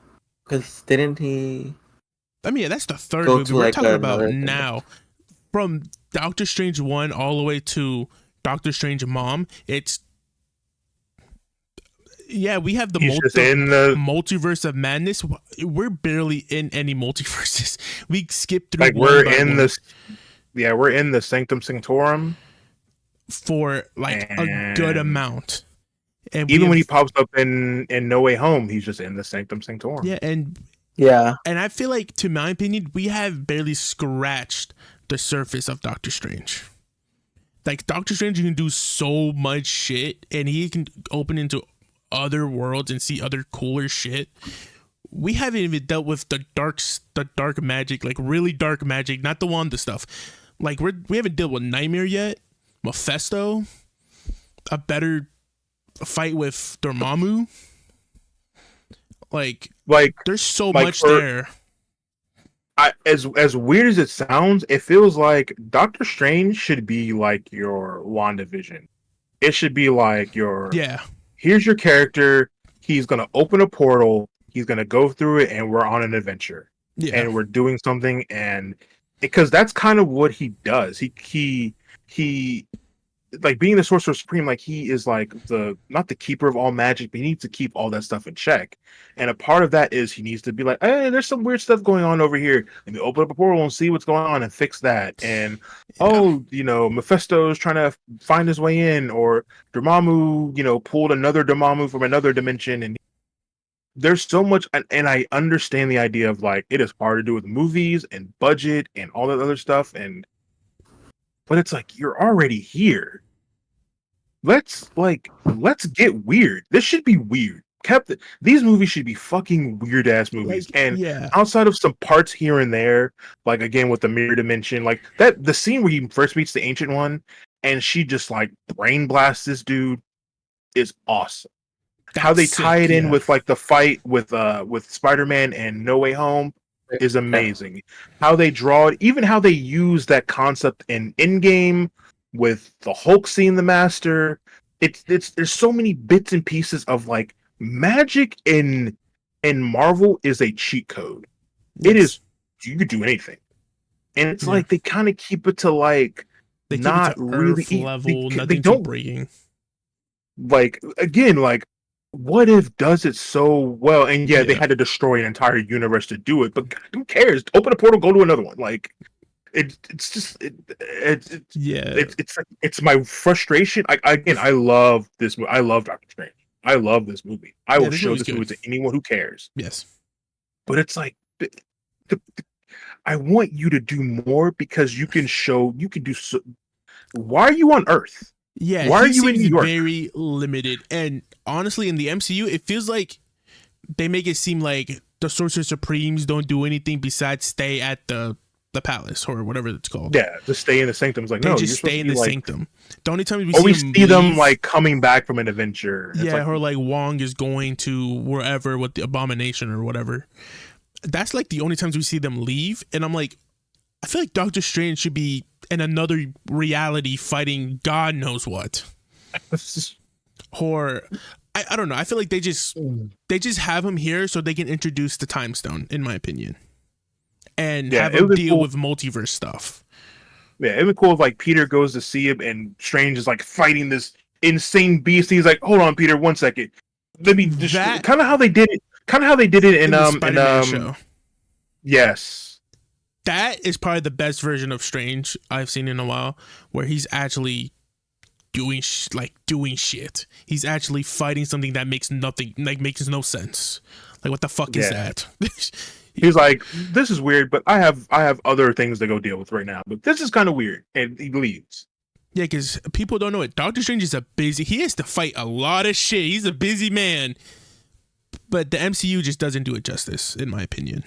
Yeah, the idea of, like, not taking the character and have them go do other things, it's a problem with some of these characters. And I'm looking at one, some glowing gold bitch has a real big problem of, why are you on Earth? Yeah, get off the planet. Yeah, why are you fighting human beings? Yeah. Why aren't you fighting? So I shouldn't say that. The movie alone, I think it's pretty good, but I think they wasted the Strange character a little bit. So I believe it'll be above the first Avenger, but not reaching A tier. It's a hard B, a very first B, in my opinion. It's hard, like it's hard from, like, the movie. I think it's because we are more into the comic book Strange, so we know what he's capable of. So maybe that's an effect, but I don't know. I feel like movie wise, he's very limited, anyways. So yeah, that's fair. Anybody opposed, Maynard? I still think behind Age of Ultron, but it's I don't know. I mean, it's a really good movie. Like It I is a good fucking movie. enjoy that movie. It's hard because it's Um, movie. It's the movie we got, and it's like, but you could have it is, yeah, it it's is really. the like But I only, love, yeah, it but is. I love the origin. I love everything about this movie. But when it's done, you're like, that's cool. Man, they left a whole lot on the table that could have been way interesting. Of kind of like how Guardians introduced us to space, and it's like infinite, and it can be all these crazy, wacky things. I yeah. feel like this Mhm. movie doesn't really. It doesn't really make magic feel like that. Yeah. Like what this movie does for magic, I feel like Yeah, we really don't touch magic. WandaVision kind of does it a little bit better. Yeah. But by the time we get to WandaVision, we're moving on to the next thing. Yeah. It's And it like comes back around. it's like if we did a Guardians movie, but we never touch space until like It's like, oh, like we only stay Endgame. on Xandar or something. Yeah, like we only stand on Xandar, or like we really don't touch space that much. Even though this whole other phase is based off space, we're always in space. So I Okay, still believe so isn't a top B above Captain America. that's fine. All right, That's cool. there we go. All right, another Uh, heavy hitter. I just want to say, call out to our episode 2, 3. Fucks Tony Stark. I hate that guy. Where we at? We're at Spider-Man Homecoming. Fuck Tony. 2017. Fuck Stark. All right. That's your boy, man. I'm easily There you gonna go. put that B tier. Spider-Man. You know what? It's a B tier movie. Fuck Stark. Ooh. I'm fine leaving at B movie. tier. It is. I'll say this. A nice B tier. I'm glad you guys said that because I also think B tier. It's a B tier movie. Yes, it's our first MCU Spider-Man movie, but I feel like the MCU kind of ruined the Spider-Man movie. I mean, I guess that was like part of the plan. Again, we get the Spider-Man that we want for a while at the we got the Spider-Man, movie, so but the MCU is a little bit too much in there. Fuck Stark. All right. Yeah, I loved Homecoming then. It's my second favorite Spider-Man movie. Actually, yeah, I'll say second favorite Spider-Man movie. It sits in the middle of the pack of all the other movies. I want to say it's my third favorite movie. Yeah, third. I'll say like MCU Spider-Man movie. It's my second favorite. So it's two. Like Spider-Man films in general, it sits in the movie. It sits somewhere in the middle. If I'm being completely honest, I'm putting Into the Spider-Verse at the top. So this is where my standard is for Spider-Man movies. It's the one where they have this weird interdimensional. Here's a million different Spider-Man, and I like we have like again. I like Tom Holland as Peter. Tom Holland as Peter is pretty good. I like the fact that he feels younger. I like the fact that he's not perfect. He's making mistakes. I like early on Spider-Man because when Spider-Man locks in, he locks in. But when he's not locked in, he gets his ass kicked a lot. Yeah. And I like how they brought him in Civil War. I like the fact that he kind of held his own, but he held his own because he's a fucking freak. And you get the charm of like when he meets Tony, when Tony is in the room with him and Aunt May. I like the chemistry between Peter and Aunt May. You get that mother-son relationship. Mm-hmm. I like the fact that he feels like his own character, but kind of to go with Ricky's fuck Tony. I hate the fact that he's so linked with Stark, and it kind of robs him of his own identity. This guy Yeah. gets the Iron Spider suit, which was like a huge deal in the comic books. He gets it like At the end of the movie. yeah, like super quick. Super quick. And it's like, no, it was like a big moment to get this because of what this represented for what you have to do to kind of save humanity. Yeah. And it's like the whole idea of Spider, like the idea of Spider-Man, he's a kid just trying to, your friendly neighborhood Spider-Man. He's a kid from New York just trying to do right. And that's it. And the fact that they kind of robbed a lot of that, I don't want to say robbed, but they kind of took away a lot of that identity to kind of build this like he's smart, but you know Tony was kind of like there his mentor, to kind of nudge him along, his mentor. And it's like that's cool and I like it, but it's like I understanding what they do in No Way Home makes it make a lot of sense. Mm-hmm. But it's like you could have did No Way Home and not did any of that stuff, and still made Spider-Man feel like his own guy. Yeah. So I don't. It feels like I've heel turned on this movie for some reason. But again, I like Homecoming. But kind of sitting back, I'm going like, man, it's so like you're supposed to be a kid who like just kind of figured a lot of this shit out and kind of making your mistakes along the way, and you have this multi-millionaire, billionaire guy walking in and go, here you go, kid. Yeah, him It's like, giving him the suit and him giving him like web shooters and stuff. Him not creating them or designing his own web shooters himself. It just feels kind of stolen, at least. Because that's all what Spider-Man's about. That he's by himself. He's not in a fancy team. He's not rich. He has to make his own stuff from parts. He has to make webbing at school, which they did show that, which was pretty nice. And that his own villains come from real life people suffering from real life things, which they did kind of do that, but it was Stark influenced. And there's a pattern with that in the next movie of Spider-Man, and it's just really annoying. Because these are not like weak Spider-Man. These are good Spider-Man villains too. So like Vulture is a good villain.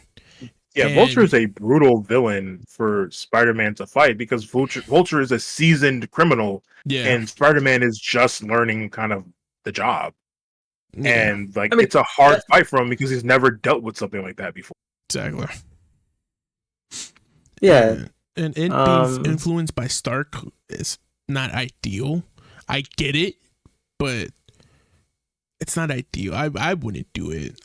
Like if they would have turned it from like start to like, oh, because of the Avengers destroyed New York and we have to rebuild quickly. Yeah, you guys can't do this anymore. So now we're bringing in the damage control. Yeah. And that kind of leads to him kind of going down the path of hate and becoming a criminal, and not be like, Stark just said, nah, get out of the way. Yeah, not literally just blaming Stark alone. Or the government said, no. There's stuff here that we don't want you regular people touching, so we're going to bring in our to come sweep it up. Or I know S.H.I.E.L.D.'s destroyed, but even S.H.I.E.L.D., but again, they destroy things and... But no, there is some like notches in this movie where I'm like, that's pretty cool. Like the introducing of Miles' uncle, Aaron, was pretty cool. That was cool, but it ain't no... Spider-Man's friends are a nice touch. It's very refreshing, away from Harry and Mary Jane Watson. It's a very nice refresh. Yeah, it gives him his own identity. Yeah. So where people can't be like, oh man, it's Mary Jane. Oh, it's Gwen Stacy. Nope, this is a whole new character. Who is this? And it's a nice refresh. And it's not bad. It's really good. It's nice. It feels fresh. It feels new. But a lot of the Stark influence is kind of hurting the movie a lot, in my opinion, at least. Anybody else got something to say? Yeah, I'm fine leaving putting on B. where in B exactly? It could be behind Captain America. It could be third place. Yeah, I a low B is a good spot for it. Yeah, I'm cool with that. All right.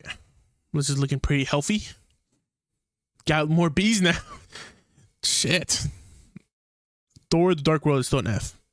Gotta make sure it's. Don't worry, someone's gonna join him. Poorly, spoiled milk. Don't worry. I'm looking at a couple. There's a couple bullets that are about to come dropping pretty soon. All right. A couple? Really? A couple. Yeah. There's two side by side that might just hit that bottom shelf. Yeah, I see a few. I see maybe one. I see definitely one. I see two. But all right. Anyways, Guardians of the Galaxy Volume 2. Again, this is weird. This amazing is a weird character to me. Actually, I already know where I'm gonna put this at. I want to put this at. I think I have a feeling. First, wait. I'm gonna put this at C tier first, in front of Ant-Man. Because I want to either be behind Spider-Man or in front of Ant-Man, C tier. Because I don't know. It's a fun movie. But I think it was kind of like it was a filler. We get Mantis. Yeah. I agree on the C tier. I would not put it above Ant-Man or Hulk. I would definitely probably put it in between Thor and Iron Man 2, maybe above Thor, maybe not past Iron Man 3, only because this movie is almost kinda forgettable compared to its brothers, next to the other movies. I mean, it's kind of forgettable because it has his moments. But it feels between Peter Quill and Yondu. It feels like a Star-Lord movie than the Guardians of the Galaxy movie. Okay, yeah, I'll give you that. Yeah, it is. But honestly, in my opinion, it feels like something in this movie is just something happened, but nothing happened. If that makes sense. Like, the whole thing with Star-Lord, yeah, it's messed up. Him learning about his mother and him, broken by this two, like, he doesn't know, like, there's a dad, there's his actual father thing. I get it. But the movie is just low-key forgettable. I forget it exists sometimes. Just to be honest, Guardians 1 and Guardians 3 are so good. And to be honest, I like Guardian Galaxy 2. I don't know why, but it is iconic. The intro to it is iconic. I would give it that. Yeah, but it's standing in between two giants. It's standing in between two goats, and honestly, I understand. Yeah, compared to everything else on this list, it is kind of forgettable. It's between two giants, and it's in such a. It's also in like probably the most iconic phase. Yeah. For Marvel, Phase 3 is like an iconic phase. It's an iconic phase. I do agree it is probably the weakest of the three. I do think it sits in C. I'm willing to say Hulk goes to the top, and then this goes at 3. So it'll be Hulk, Ant-Man, Guardians 2. Yeah. I agree with that. I agree with that. That's a good spot for that movie. Yeah, it is. And I like it because I like Ego, the Living Planet. So we did switch Ant-Man to second level of C. So, all right. So C is getting really buff here. There's more mid movies than good movies. Hey man, that's just volume, right? You make so much that not everything hits, not everything flops. Like I think that's kind of shows. Yeah. Yeah. Marvel's consistent. But so far, Marvel is pretty healthy besides the one movie. All right. Next movie on the list. Thor Ragnarok. The upbringing, the comeback, Thor Ragnarok. The comeback Thor movie. Go up. Yeah. Go up. Hold up. I want to see. Now, for the people who don't know, SS does mean top 5, so you can't be more than 5. Yeah. I am down to put Thor Ragnarok at A tier. And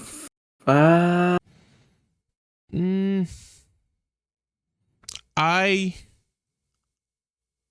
agree. Either behind Avengers or before Doctor Strange. I'm gonna jump in. Actually, I'm okay with putting. Sorry. Actually, I'm okay putting Thor Ragnarok in front of Avengers: Age of Ultron. Okay. I am going to jump in. This was the movie that I was kind of like looking at. And I'm like, I feel people are probably not gonna like what I'm about to say. I think this movie is a B. A B? I think it's a B. I was thinking about that. Yeah, I was. Here's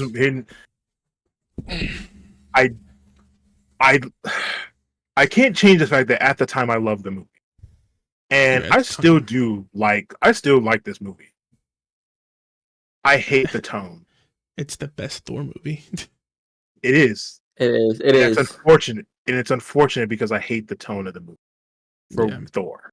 Yeah, you go from because in serious to funny to serious to not even like I get that it's weird and it's Taika Waititi being Taika Waititi, and I think he's a phenomenal director. Regardless of feelings of Love and Thunder aside, I think he's a phenomenal director. Yeah. But I feel like they hit this rhythm with this movie that it bounced so hard it kind of fundamentally changed what Thor was. Oh yeah. 100%. And of like we get to this movie, right? And it's after the death of his mother. It's after Avengers are kind of split all over the place, so he's kind of finding his way. If I remember correctly, his father dies in this one too. Yeah. We get the introduction of Hela. Yeah. I think Asgard gets destroyed in this movie, right? Yes. And it feels like so much happens to Thor that because the movie kind of has this lighter tone, you kind of don't feel the fact of just like this man's life is destroyed and everything he known, like he lost his mother because of the Dark Elves, which we kind of find out because of something Loki did. His father, his father passes. So we kind of skip the idea of Thor becoming king of Asgard, and we bring in Hela, and because of what Odin was, and it's this weird like, oh, Odin was this other guy, and it's like, why should that even matter?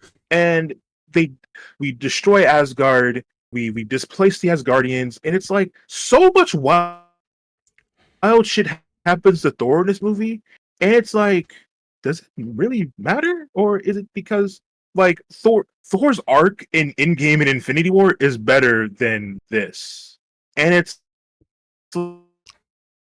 like, okay, but we had to go back and revisit what we've already went through to get it's a weird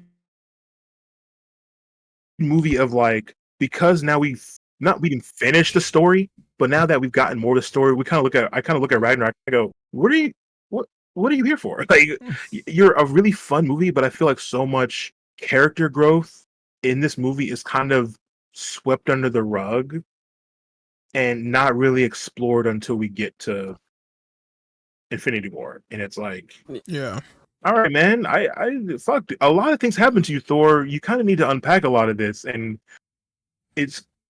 because of the tone, we kind of don't get a chance to unpack, and it's my biggest reason why I don't like Love and Thunder. Because it's like Thor.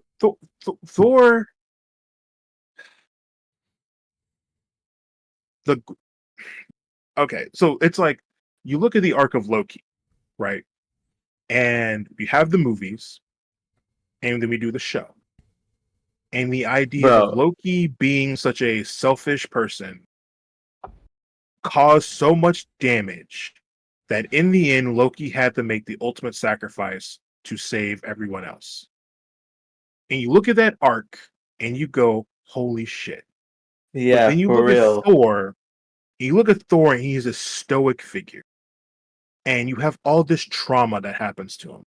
And you get the idea of like he turns to humor as a way to kind of deflect of the trauma and the idea of him not feeling worthy.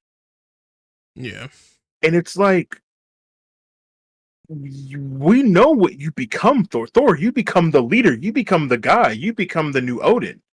And it feels like this movie wants to have fun, but again, we're like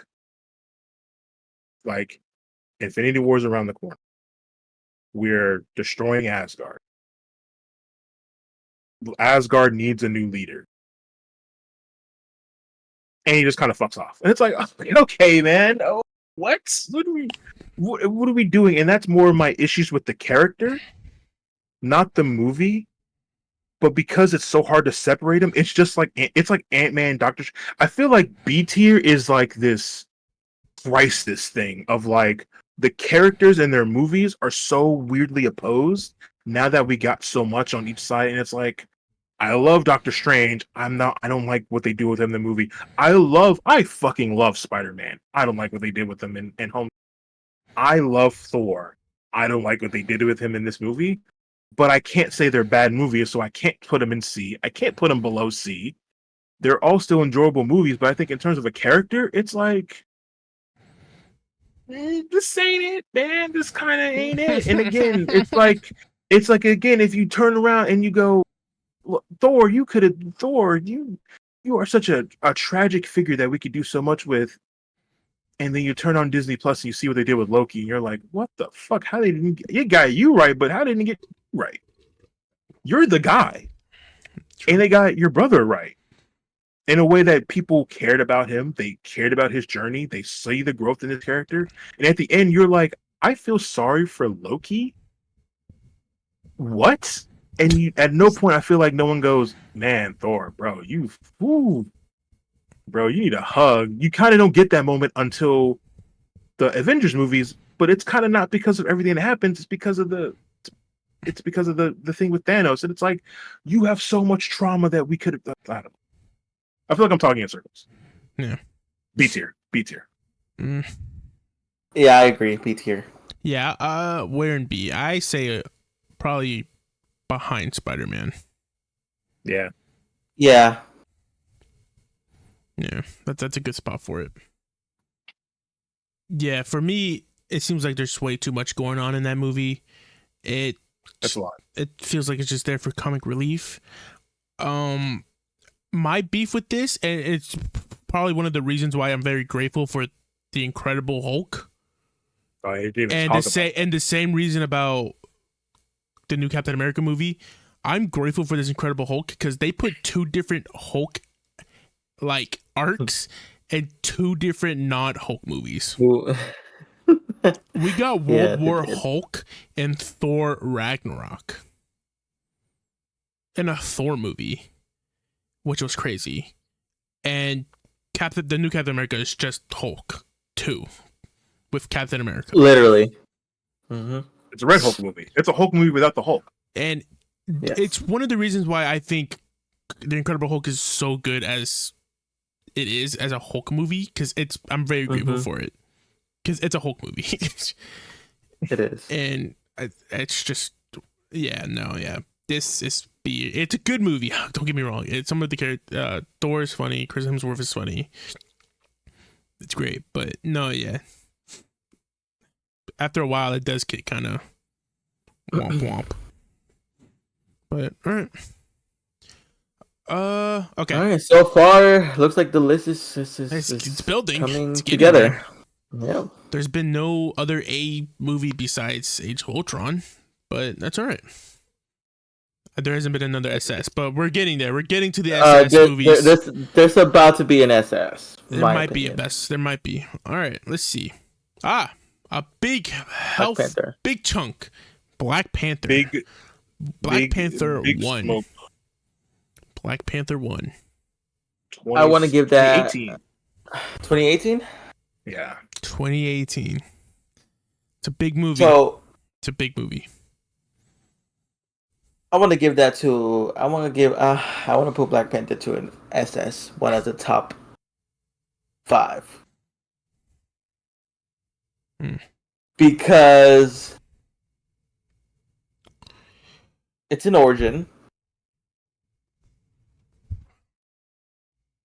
The culture of this movie. It's a good origin movie. The freaking visionary. The culture. It's an amazing, beautiful movie. And respect for Chadwick Boseman, an amazing actor. He really brought this character to life, to real life. So I want to give this an opportunity to give it an SS. One of the top 5. I don't know if you guys agree with me. What's y'all opinion about it? So S. This one was definitely. This is a very hard choice. It really is. This was heavy. It is heavy. This is heavy for me. Yeah. In my opinion, it could be an SS, but I was looking through the list. I want to give Black Panther top S, not SS, top S. The thing is, me looking at the other movies right now, I don't see another. Now, here's my argument of why it should be a top S. Again, it's probably just because I read some of the Black Panther comics. I like it when T'Challa is the intelligent one. I like that. I did like what they did with Killmonger. I'm not a big fan of the CGI suits. I miss the Civil War suit. The actor. God forgive me. R.I.P. I'm sorry, I forgot his name. Somebody help me. Chadwick Boseman. R.I.P. He is Black Panther. That's him. He's great. I love the movie. I love the culture. I love the soundtrack. I love everything about it. It's just compared to the comics, and I hate doing that. I hate comparing it. I feel like I like more of the intelligent Black T'Challa. I just like the intelligent. In this one, he seems kind of more Black Panther-ish than T'Challa, if that makes sense. And that's pretty much my only beef with it. Everything else is like spot on. And I feel like, to me, Claw he should have been maybe not the main villain, but they should have kept him alive for later on. Yeah. Mostly because I know for a fact Claw is kind of a big deal to when it comes to Wakanda. And later on, that's just me though. But everything else about this movie is fucking phenomenal. It's so great. But I don't think it should be SS. I think it should be in high S. It should definitely be up in front of Civil War. Just because what it represents and the movie and just everything about it. But there is some flaws to it. Like heavily basing off CGI. Yeah, I think this is the part where I'll take my kick on it. This is your guy, so anyone who knows me knows I love Black Panther. Just from just a representative standpoint for what he represents as a character, for what he represents as representation, what he represents as just a black superhero, and not just a superhero, he's royalty. He's royalty. And the fact that he is intelligent on the level of Tony, Strange, and he's up there with like Mr. Fantastic. Yeah, he's up there with Mr. Fantastic.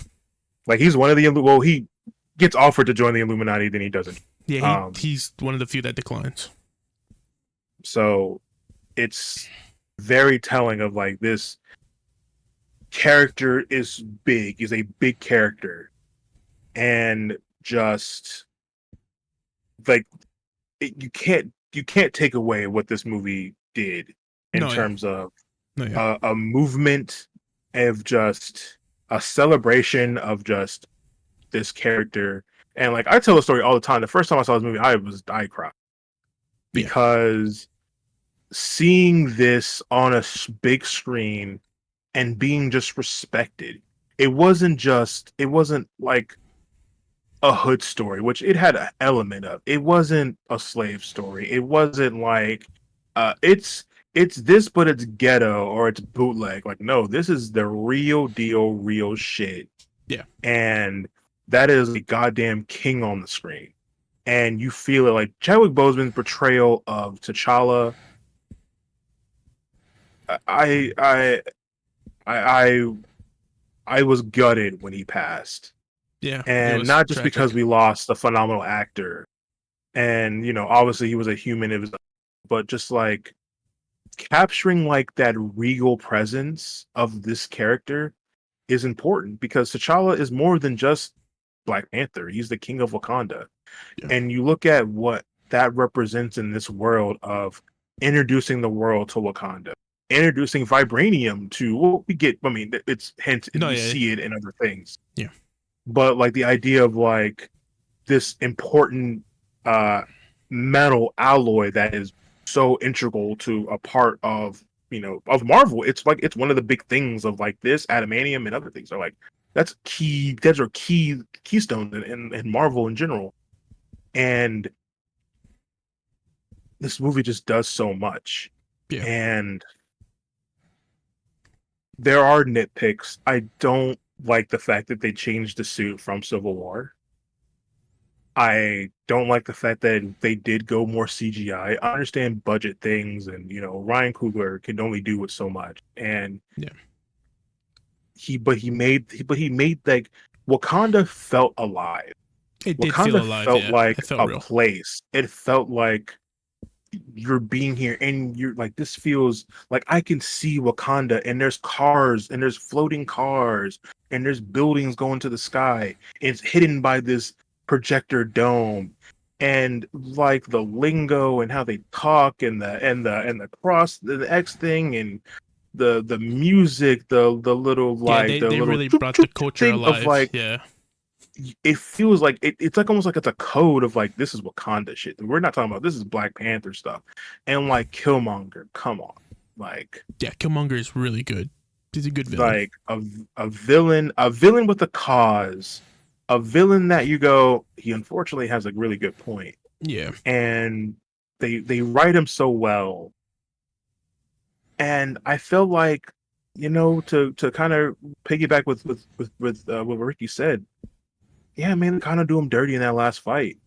That could have been an amazing. Think if we got a Winter Soldier level hand-to-hand fight with Black Panther and Killmonger. Oh, that would have been so good. Just hand-to-hand. They don't use weapons. They swipe at each other, and an amazing choreographed fight with these two guys.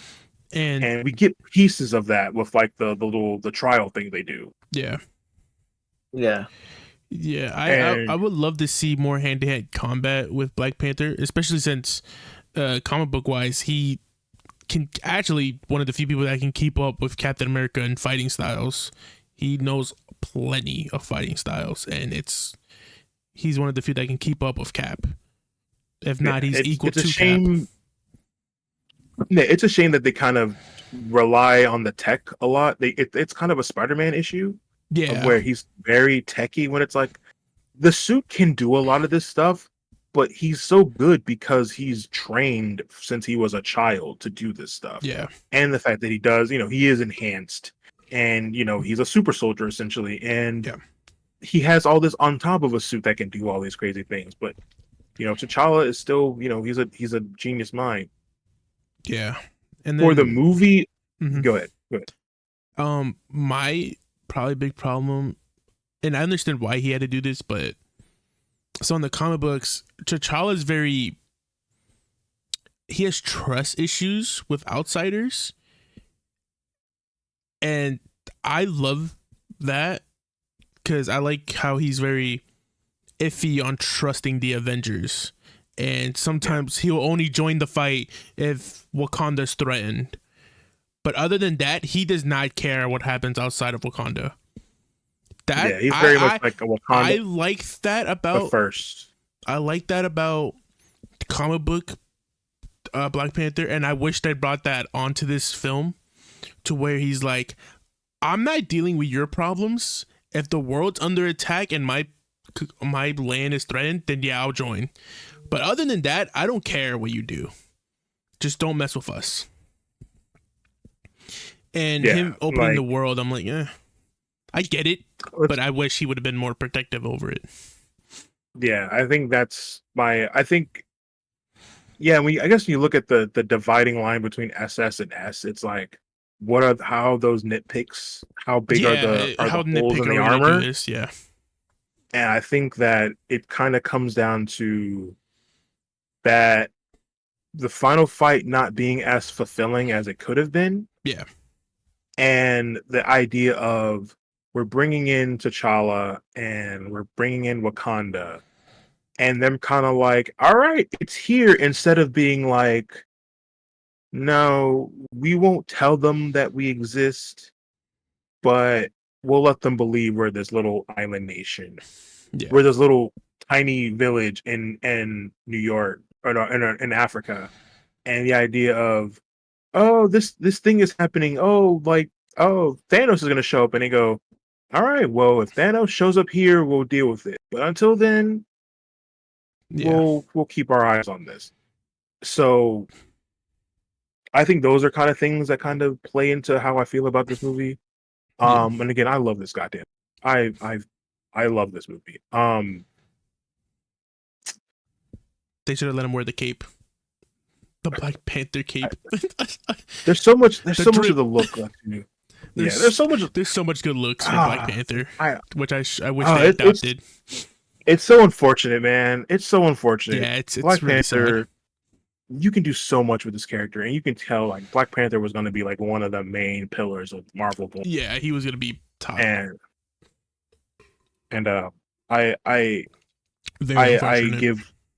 I give whatever grace whoever has to pick up that mantle and put on that suit again. Yeah. Because goddamn, that's gonna be a hard act to follow. It's hard, yeah. But I think for our list, for our standings, I want to give it a top S, and maybe after the whole list, we can talk about it moving to SS. I'm cool with top S. I think if it goes to SS, it sits at 5. Yeah. Maybe. Because I'm thinking like what I think would finish up there. I think this movie can contend with a lot that's there, but it's just kind of like how you frame the argument. Yeah, it's how we're gonna see it. So I think for now, putting it on high S is probably a good spot for it. It's a high S, but I feel like the more we talk about the stuff around it, I can see us going, yeah, it should probably be up there. Yeah, but for now, high S is probably a good spot. I'm cool top of S. Yeah. Meaner, thoughts? All right. That's fine. Sorry, I just got hungry. I'm eating my chips.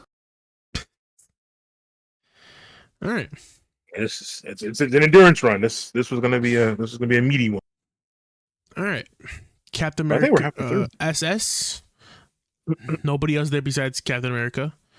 A, still Avengers, Age of Ultron, and then F is still Thor. God, why do you exist? Please go away. All right. Next movie. What's that on list? Huh? What's that on list? I'm just seeing what's on their list. Oh, well, hey, Thor, buddy.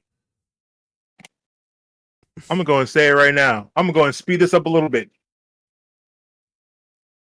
Are you talking about Love and Thunder?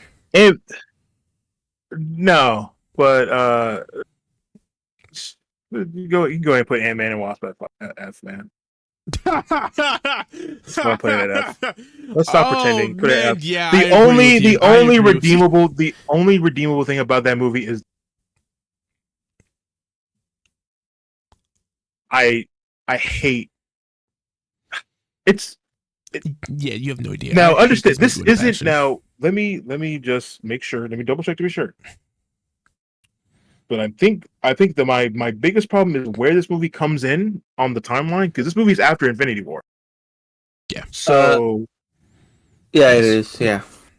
It's after Infinity War. So we go to this big dramatic. It's an F. It's an F tier. Yeah, I'm not a big fan of it. I hate the whole Scott Lang having issues with his suit thing. I don't care about the other characters. Who's Ghost? Who cares? Wait, Wasp hold up. is cool. Can we just? That's about it. But I don't really care about. Can we just pick the movies that's automatically an F and that we know? I feel like we should just we should just go down the line, honestly. Because there's like necessarily that's immediately F. There's two of them right here. I mean, if you want to just. I'm looking at Ant-Man and the Wasp and Captain Marvel. We could just knock Captain Marvel out. We could just knock those out. Knock we those double out. up, go ahead and just throw them in there. Double up. Yep. Doesn't matter the order. They're all equally trash. God, these were just awful. What? I need to get this off. Okay. I like Captain Marvel. I love Carol Danvers. I like the idea of just a badass. Oh yeah. Character, like a badass character, and even what she represents, the idea of like, I deal with space, and space is infinite, and there are things out there that you couldn't even fathom. Yes. And the fact that they turned the movie into like this woman power, like, I get it. Representation's important, guys. People like seeing themselves in. I understand that, but she's so much more than that, and it's like. They focus so much on like, oh, your emotions, your feelings, and you're a woman, blah blah blah. And I go, yeah, no shit, guys. But that's not what makes this character amazing. They're really pushing the woman thing down our throats. It's the fact that she's confident in her ability to be a complete total badass. Yeah, there was like no challenge for her in this movie. Besides her losing her memory, it seems like there was no challenge. And I was hyped. I was one of the few that were hyped for this movie, mostly because they introduced Skrulls into the MCU. And everybody knows comic book wise, Skrulls are kind of a big deal. MCU just said fuck them, and I'm very upset about that. They said fuck this people, fuck these aliens, fuck anything. I don't care. You saw what they did with. Don't you fucking bring up that show. Don't you ever bring up that show. Womp womp. That shit sucks ass. Hang on. Womp womp. There we go. That shit was... Oh my god. I hate this movie. Carol's cool though. Like, if they wrote her better, top tier. She's a cool character. Yeah, she's kind of one note. Like, yeah, I come in and wreck shit, but it's like, all right, that's cool. I'll watch you just destroy everything and be bad. Like, she gets the cool moment in Endgame, and I actually really like that moment. But damn, man, it's fuck. It sucks because she is a good character. Like in the comic book, she is really good. She becomes the leader of the Avengers.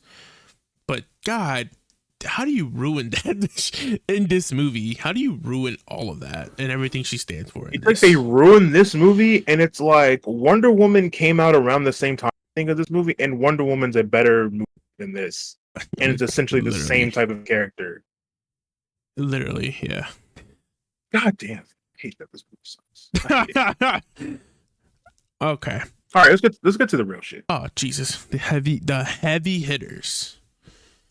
Both Avengers movies. All right. I'm guessing they're both SS, right?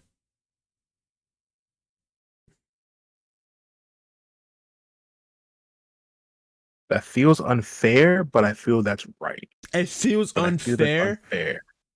but they're both SS. It's these two were automatically gonna be SS movies. Yeah, it's literally like the ending of the phase. These goddamn Russo brothers know what they're doing. Yeah, I'm trying to think of like maybe one could be an S, the other one SS, but they're both solids. SS. Those are solids.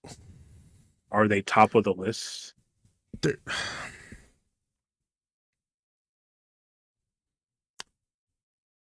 Cap versus Winter Soldier is a good fighting scene. It's a good ass fighting scene, but the war, man. Just because it could be a little unfair. It's a little unfair. We can leave Winter Soldier first. I'll leave Winter Soldier first. Yeah. Let me throw this out.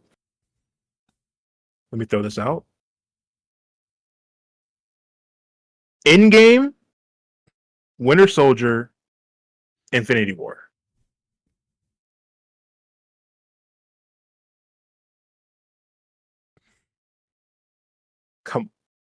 I am Iron Man. That is good. It's too fucking good. It's too iconic. That is a good scene. And in terms of like Captain America picking up. Yes. Yeah. That was a good scene. Picking up Mjolnir. Them going back in time, revisiting the stuff. Thor going back to Thor talking to his mom. That shit. Oh my god. That was heavy. Scene. Yeah, that's the Avengers Endgame is where all like the three big main characters reaching their and Cap getting to spend his life with Peggy. You know what? I'm okay with Endgame being first. And then Winter Soldier and then Infinity War. Yeah, that's fine. I'm okay with that list. That feels just automatically just unfair, but fuck it. Oh my god, these Russo brothers, god damn it. Back to all the Russos, brother. Jesus Christ. They pulled off something that no one could. So good. Of like putting a bow on like 10 years of storytelling. So good. All right, now after that, some people say it's a downfall of Marvel. It's okay. It's all right. It's kind of hard to, it's kind of the high is too high. Okay. The high is too high. I'm okay putting that in C tier all the way last. Far From Home. Yeah.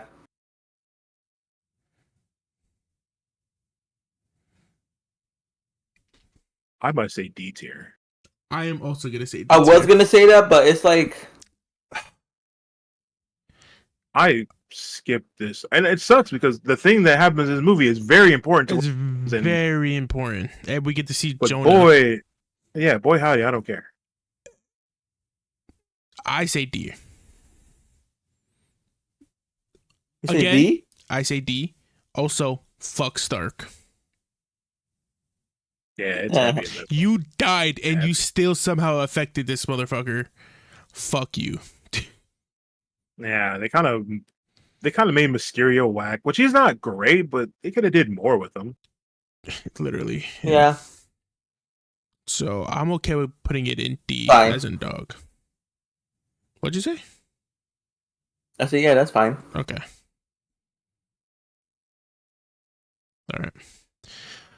All right, Black Widow. Now we are at phase 4. Phase 4. Let's do a quick recap. As SS top tier, our top 5, Endgame as number 1. Winter Soldier is number 2. Infinity War is 3. Now in S rank, Black Panther, Captain America Civil War, Avengers 1, Iron Man 1, Guardians Galaxy 1. That's the end of S. A tier is the only movie still, Age of Ultron, Avengers 2. B tier is Doctor Strange 1, Captain America the First Avenger, then Spider-Man Homecoming, then Thor Ragnarok. Now C tier, which happens to be a popular tier, is The Incredible Hulk, Ant-Man, Guardians of the Galaxy 2, Iron Man 3, Thor 1, Iron Man 2, and then D, our first D, is Spider-Man Far From Home, and just piles of trash, Thor Dark World, Ant-Man and the Wasp, and Captain Marvel. Ouch. Shit, sorry. All right. Yeah. So I'm bringing Black this to the Widow. table. Oh, Are we changing something? Before we get there, I think we're kind of dancing around this.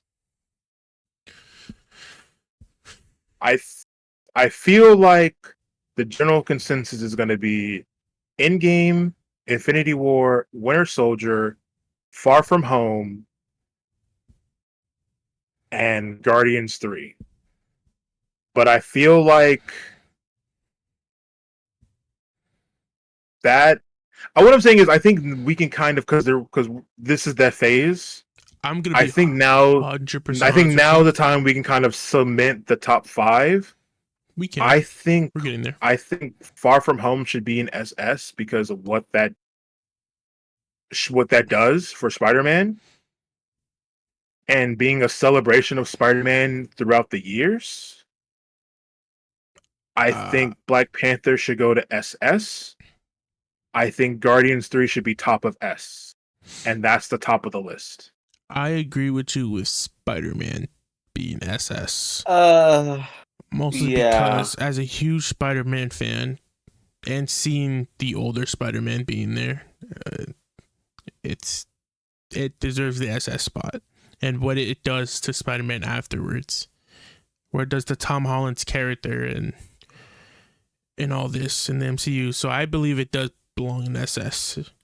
There's one other bullet that I'm looking at that could kind of get an SS. Now the fifth but I spot, feel like that's the fifth spot is very debatable. We can that go is with a you. hard fifth. Yeah, I'm willing to table that for now until we get to Guardians 3. but I'm pretty sure we can all agree on putting Spider-Man just finish Spider-Man's arc. Just put him at SS. Yeah, for what it represented and what it did. Yeah, I feel like we were all going to agree on that. Yeah. There you go. All right. Actually, we'll be. Yeah. That's a good lineup. There's 2 movies on that list that I feel could get up there. That's down there. And I'm just going to say, I think Guardians 3 makes a strong case for SS. And I think Deadpool and Wolverine makes a strong case for SS. I agree. That Deadpool and Wolverine was going to be my pick. I completely forgot Guardians 3 was right here still. Deadpool was my pick. It's going to be a hard fight to get up there. It's going to be an argument. It's going to be a talk. So before we get there, we still have a bunch of mid-tier movies to get through. They're not. I think the A and B. There's a few A ones in here. I would say that, or a few B ones. Yeah, we're gonna be filling out some of these mid-tier movies. Yeah. Black Widow. I'll Widow. take it. I'll put it. Black Widow. I'll take it in D. Really? Because I agree with the D. Yeah. Mark. Yeah, she got hoed, man. She got hoed. Yeah. Like she got hoed, and then like. I also didn't like Taskmaster, not because she's a woman, but I don't like how they made Taskmaster. If that makes sense. It felt like a weird, unnecessary change. Right. It just doesn't feel like it feels like somebody who's just playing as Taskmaster, not this is Taskmaster. And I think Black Widow does deserve the D spot. I'll probably put it behind Spider-Man, honestly. Yeah, behind Spider-Man. I'll say probably in front. Either way, it doesn't matter. It's still in D, but I think it's in front. I think that movie. It's still a fun like spy movie. It's not. It's definitely not as good as Winter Soldier. But No, it has its moments, and I like them bringing in Yelena. Yeah. That's fine. You can I'll can put put it. it. I put it in front of Spider-Man. Yeah, that's good. That's a good spot for it. All right. Loki's not a movie. Shang-Chi is a nice movie. Shang-Chi. That's a nice. That's a nice A movie right there. Oh yeah, we're in pandemic era, boys. Pandemic era. That is a nice A tier movie. Mm-hmm. It's a nice. I agree on that. Fighting scenes are cool. The visual effects is cool. I was gonna say last, like S tier, but last. So you're putting that movie compared to these 5? The Black Panther, Civil War, Avengers, Iron Man, and Guardians of the Galaxy? I'll probably put it. I'm kind of feeling maybe. I like maybe in front. It could of be Age of Ultron. In front of in front of Age of Ultron. Maybe in front of Age of Ultron. I like the character. I like the fighting. I like the cast. I think the villain's good. It's a good villain. It is a good villain. It's one of I think a lot of these movies don't have. They're a good villain. I think Shang-Chi is what, like, how we feel about Guardians. It's a nobody character. It's like a Z tier character, and they made it fucking cool as fuck. Hell yeah. The only problem is, right now, it seems like his story just went nowhere. He's like in the air. We don't know what we're doing with Shang-Chi, and it sucks because he's a good character and it's fucking dope. And he's the only one. Martial arts, and it's martial arts, and it's hand-to-hand combat, and that shit is fucking dope. Simu Liu is still big as fuck from this movie. He is still huge. He is huge, and he kept the weight. Yeah, I think A maybe above, in front of Avengers. Above Age of Ultron. Yeah, in front of Age of Ultron. I want to see you, buddy. Come on, come back, please. All right, please. For real, please, man. Team up with Iron Fist, not the shitty Netflix. Oh, the better version of the Justice League, Eternals. What do we think? Ooh. Eternals. This movie has so many mixed reviews. It's crazy. I don't know if I like this movie or not. I'll be so honest. To me, this movie is exactly how I feel about Guardians of the Galaxy 2. It's very forgettable. You don't remember this movie until you saw the recent Captain America movie. I want to put that in the E tier. E for Eternals.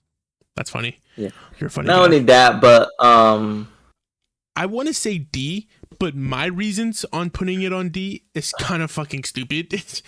I say D because I love the speedster in the movie. They showed a good speedster without looking trash. That fight scene was so fucking good. Icarus, Icarus or something like that. Yeah, that alone, I'm willing to put that as D just because of that fight alone. Yeah, it's great casting all around. It's a movie shot on location, so you get these beautiful. It's like one of the best shot Marvel movies. It looks. It is. It's beautiful. Yes. And but it's like. There's a lot of problems. What am I looking at? Yeah, it's a lot of problems with this movie, and I feel like if you can grab like a bunch of problems from any other MCU movies, this one is just covered of it. Like this has the Shang-Chi problem where like none of it, the post-credits went nowhere, a bunch of the stuff went nowhere until like Captain America, and it's just the one thing. It's a pretty big thing. Celestial. It's a pretty significant thing that just kind of doesn't get talked about enough. Yeah, and.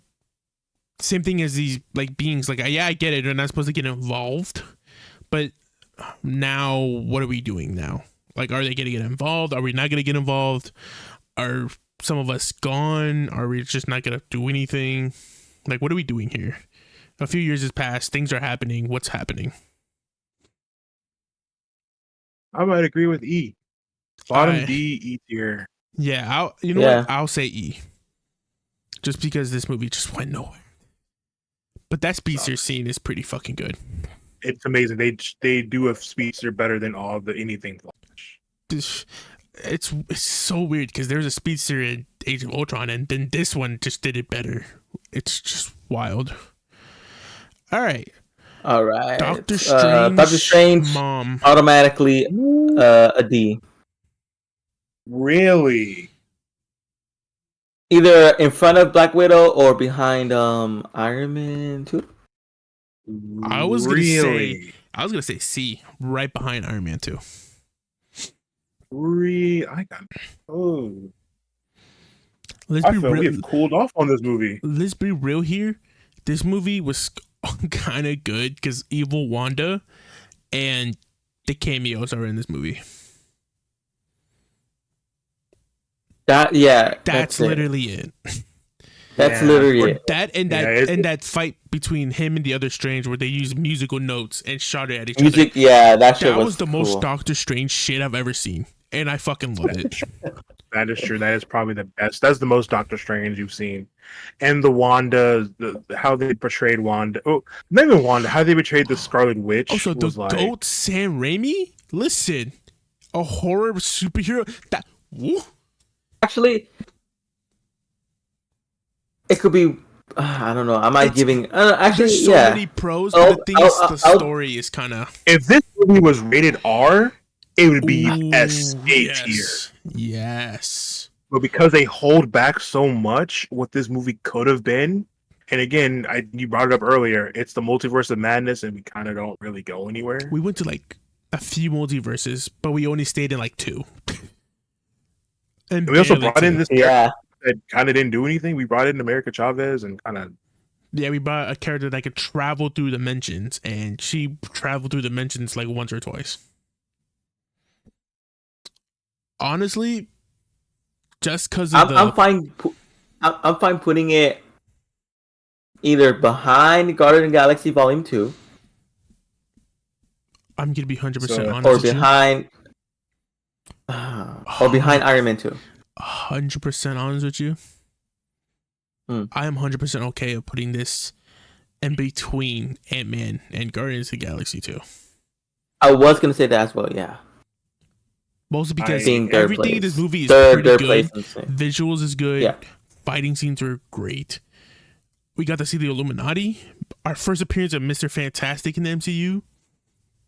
Professor X. It's just the story. The story is kind of fucking boring. That's bland. I'm gonna be honest with you. They really made Scarlet Witch like a threat in that movie. And I was hyped up. Yeah, the evil Scarlet Witch and making her scary and the jump scares. God, Sam Raimi, he knows how to make a good horror movie. but it's like they brought in the Illuminati and she squad wiped the Illuminati and bye, we're leaving. True, it didn't really lead into anything. But it's in another universe, so we gotta it's not our Illuminati. It did show us how strong Wanda is. Yeah, and that's what I like about it. And they kind of wrote Wanda out of that's kind of the reason why I like this movie, because in other movies we don't really see how strong Wanda is. Like we see her go against Thanos, but in this movie they show her at her peak power, and it's fucking crazy. Yeah, it's another character, kind of like Loki, who got this really amazing arc through like coming in the Age of Ultron, all of WandaVision, and leading to this, and then now we're using this to kind of parts of when we get into Agatha, and like we're bringing in Speed and Wiccan. It's like there's so much here for this character to do, and it's just they're gone. And you know what she did, quote unquote, for now, and what she did is very, it's relatable because she lost so much. Her brother, her loved one, her kids. So yeah, she ripped 2 kids out of another reality. Yeah, and then not to mention she lost basically her family, aka the Avengers, You know, big she amount lost of Vision. like, she lost Vision. And Vision. She lost Cap, who was kind of like a father figure to her, and it's just, you know, so what is she gonna do besides lose her mind and try to get her, at least get her kids back? Yeah, it's not on the list, but WandaVision is S tier. So, yeah. So I believe the movies. Doctor Strange should be in between Ant-Man and Ant-Man Volume and Guardian of the Galaxy. Yeah. That's cool. I'm cool with that. 2.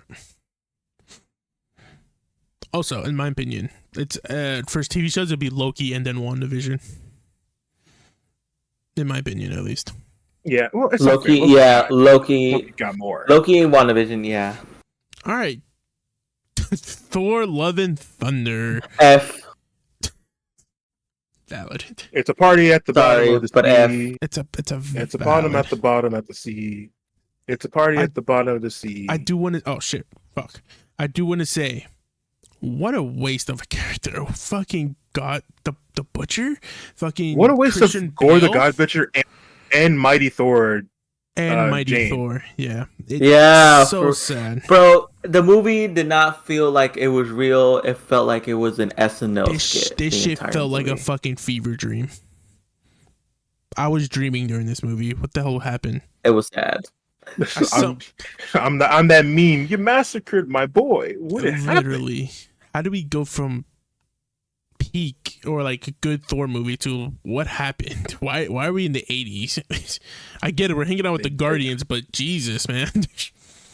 But that was when what's his name? Taika Waititi.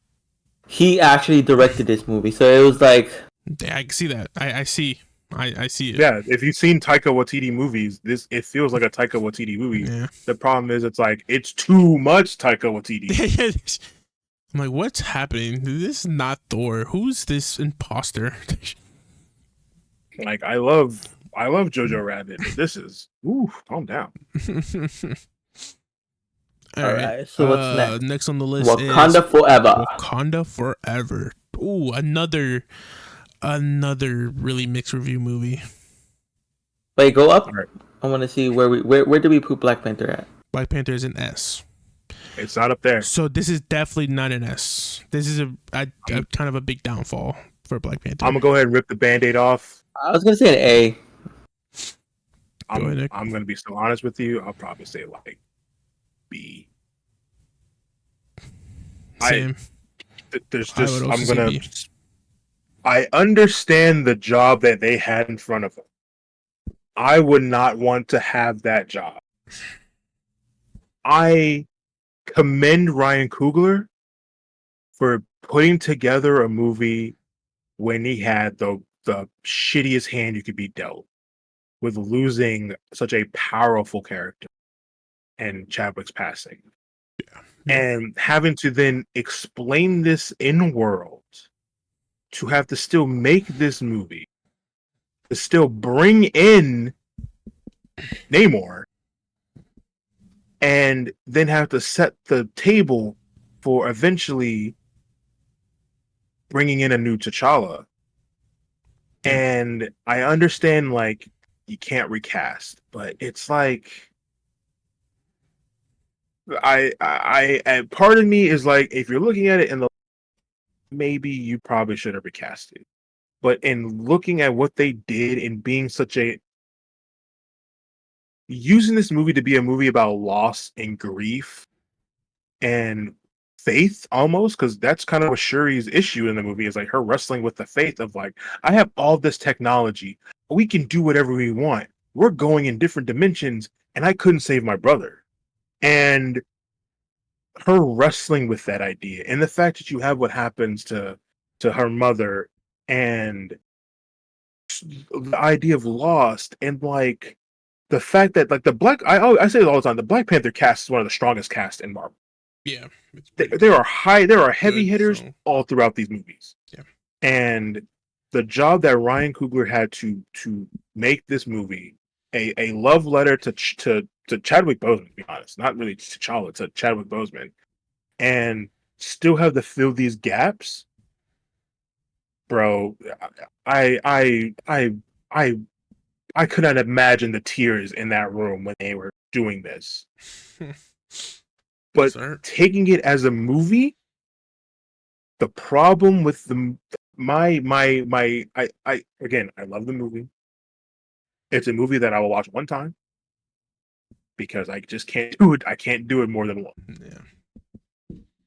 When you lose such a strong character like T'Challa, and then you do a Black Panther movie and there's no T'Challa in it, you feel like it's missing that like heart. And Shuri's a strong character. Her mother, Queen Ramonda, is a strong character. Even like M'Baku, like the Dora Milaje, these are all strong characters, but they're not the heart. Yeah. And T'Challa is the heart of this world, of the world of Black Panther, Wakanda. And to tell the story of us losing the heart is an amazing story, but at the same time, you lost the heart. You lost the thing that drove the movie forward. Like, this is T'Challa's rise of being a ruler of Wakanda. Now people know what Wakanda is, and now this invading, like, and Wakanda gets invaded by this force, and they don't have their most strongest warrior there.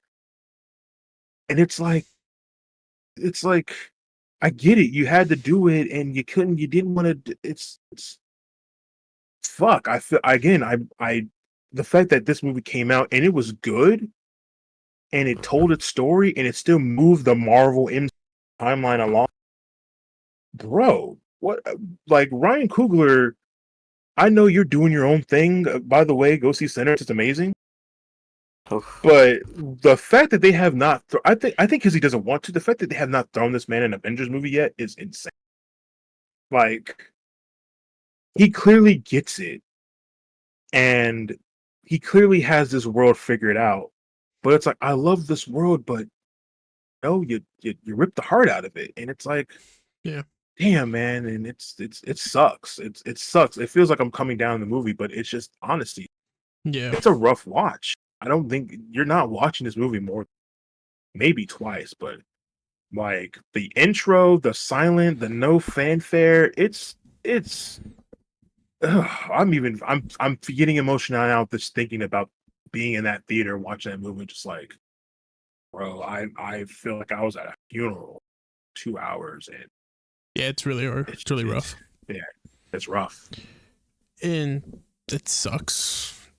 But to me, this movie feels like kind of like Iron Man 2 in a way where it just brings in more characters for the universe. Like, because it brings Namor, it brings Ironheart. Oh yeah, I forgot about Now Shuri's the Black Panther, but now we're bringing another T'Challa in, like his son, who's probably gonna take the mantle of Black Panther. Yeah. And that's what it feels like. Like, yeah, it's also like a farewell to Chadwick and all that, but that's what it feels like. It's just, we're gonna introduce these characters because this is the only setting where it'll make sense. And that's just how it is. There's not much you can do because not knowing what the fan base would react to if we recast Black Panther or if we just replace them altogether. We don't know how they would react, so this was the safer option. And in that note, I believe it deserves the S rank. So I think it'll be like right under Guardians. In my opinion, at least. I was thinking maybe out of respect of the effort, maybe just A. Just stick it in A. Yeah. Yeah, you The know what? first A. Because it did try. It was a good movie, honestly. It's a good movie, but it's asked to like do he a said, lot. Yeah, it's too much to fill. It really did try its best, and it was overall still a good movie. It's the most flawed A movie. Yeah. The Namor casting was pretty good though. I like, again, but I want to see all this coming. I know we're gonna come back to this world, but I wanna come back to this world at its like Yeah, top it's hard to see power. this world without T'Challa in it, and it's just how it is. Yeah, man. Rip, dude. All right. Jesus Christ. Our favorite. Quantumania. That's the next I'll one. put in D. Oh yeah, Quantumania is next. That is a nice D movie. it's a nice D. All right. Nice D. Perfect spot for it. Okay. Guardians. This is a heavy talk. Let's do it. We could skip this and just go straight to the Marvels, and then we can talk about. Yeah, that's fine. We can do that. Because that is a huge, huge topic. Yeah, let's let's off. Let's talk about. Let's leave this and Deadpool and Wolverine. Yeah. So we'll talk about. So I feel like those are the arguments. Yeah, we'll talk about Cap and Marvels next. So the Marvels. The only reason why I'm saying D is because literally Miss Marvel carried the movie. Miss Marvel did carry the movie. She looked like she wanted to be there. Yeah. And I like the post credit scene of showing Beast. We finally get to see an X-Men. Yeah. That's not Miss Professor X. So that was pretty big. So yeah, D's a perfect spot for it. And then Captain America Brave New World. I'm gonna put that as D as well. D? Now, either D or C. Because I really did not. I get maybe it. Bottom C? Yeah. I'm okay with bottom C. I get it. Compared to other Captain America movies, it's not strong. And yeah, it's a Hulk movie. It's still not a bad movie. It's not too bad. It's not bad compared to everything else we've seen. They hope it's the not fuck bad, but it's like whatever. Cap, what are you doing? You fight some terrorists or some shit. Why are you fighting a Hulk? I mean, don't get me wrong. Anthony Mackie. I would say Captain this. America. It does feel nice to get back on Earth and just dealing with Earth problems. Not having to deal with super dimensional beings or something in outer space. We're back on Earth. We're dealing with Earth human problems.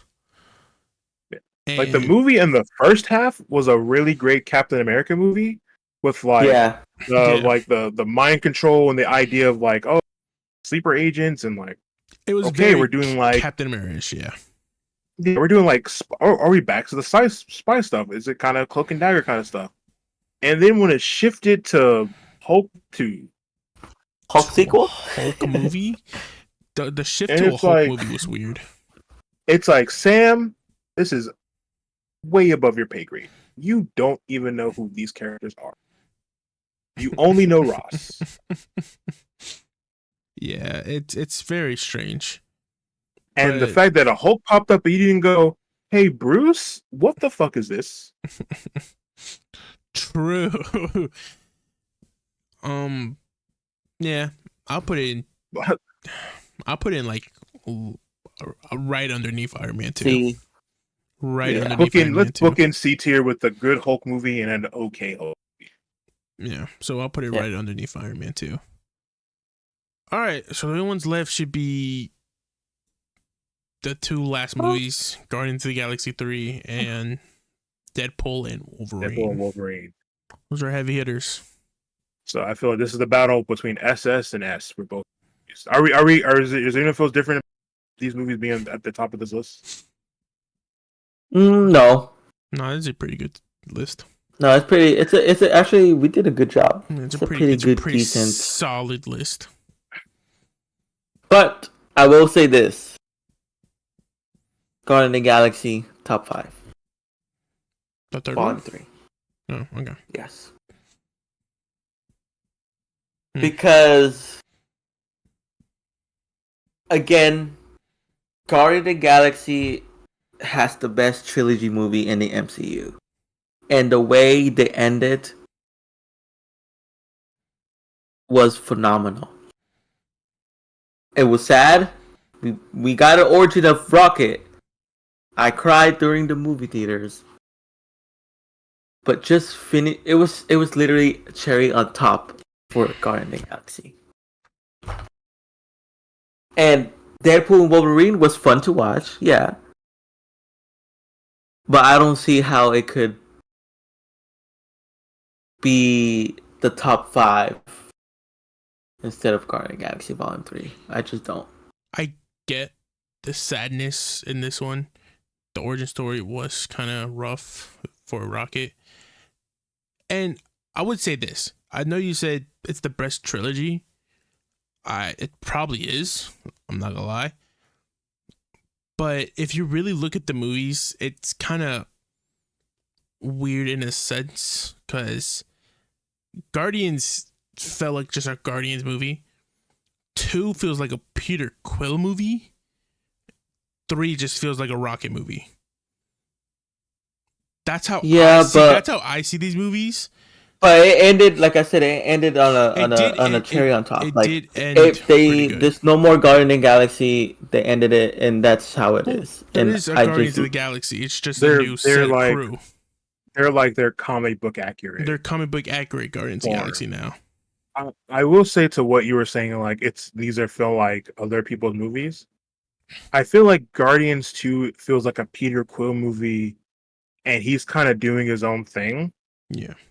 This movie being Guardians 2 being a Rocket movie is what brought them all together. Yeah. And it wasn't like everyone came together to save Rocket. Even Gamora, who isn't their Gamora. Yeah. I know that was hard on. I was like fuck. Came together and to save these guys, and like just it's got the humor, it's got the heart, it's got the action scene in the hallway, kind of slow mos, and the camera swinging through everybody. Mm-hmm. Like it has some sauce there. There's some real good sauce there. And Deadpool does a fucking amazing intro too. But like, I'm gonna say something kind of sacrilegious. I do agree that I don't think Deadpool and Wolverine sits at SS. I think it sits atop of S. Mm-hmm. Yeah, it does. I'm going to say something that feels wild. I think we pulled Infinity War out of SS into S behind Deadpool and Wolverine. Guardians goes up, Black Panther goes up.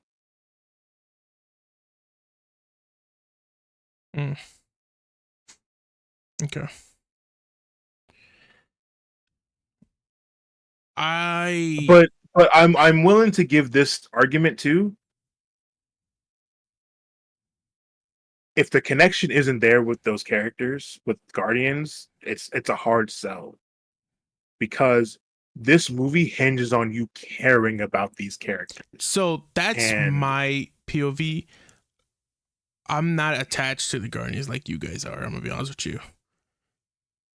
Guardians to me is I'm not there for it. So seeing this movie in theaters, it was emotional. There was emotional scenes. Okay. I get it. It sucks. I completely like this movie was probably like a big deal, and I get it. I see it, but I just we replaced the team. That's all I see. That's why it's very hard for me to put it in SS.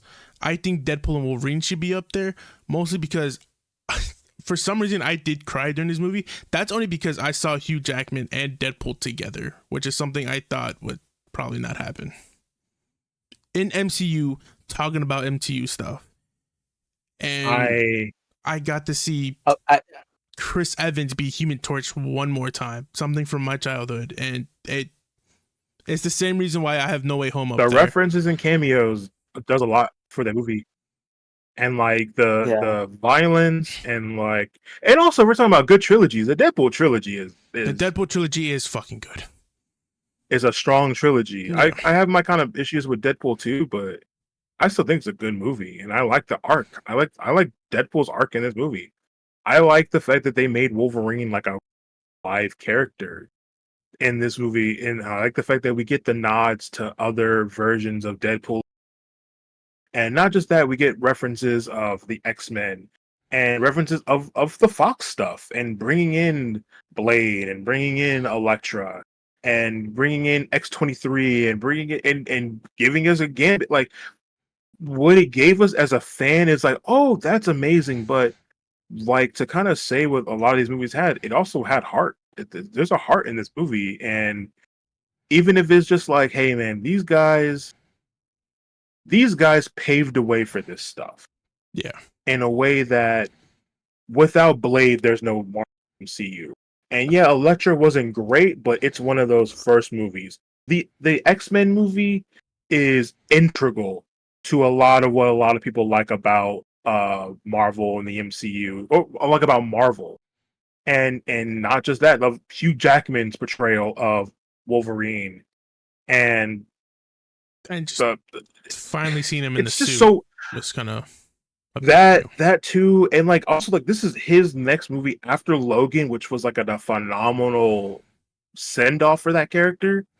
And them doing this felt like they weren't really disrespecting Logan, even though Deadpool is literally throwing this man's body around in the intro of the movie. Like, yeah, it's a. If your heart's not with the Guardians, it's not gonna hit for you for that, and I completely see that. Luckily for me, I love Guardians and I love this shit too, so I can go either way. Yeah, I'm pretty sure I'm just more attached to what Deadpool did and all the characters are in But it. someone's got to ascend to that next level, and someone ain't going. Yeah, for me, emotionally, is Deadpool and Wolverine. I have to. It's the same way with me. I never really watched X-Men like that, so it's not like, for example, what Ricardo said, how it's a dream for him having Wolverine and Deadpool together in the movie. All that, but it really didn't really like hit me, right? So I just think story-wise, Guardian Galaxy. I'm going Guardian Galaxy. My vote's on Deadpool and Wolverine.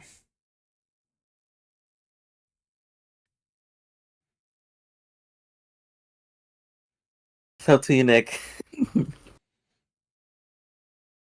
Remember the fontage? They gave us the comic book covers. That too, but that spaceship scene is up,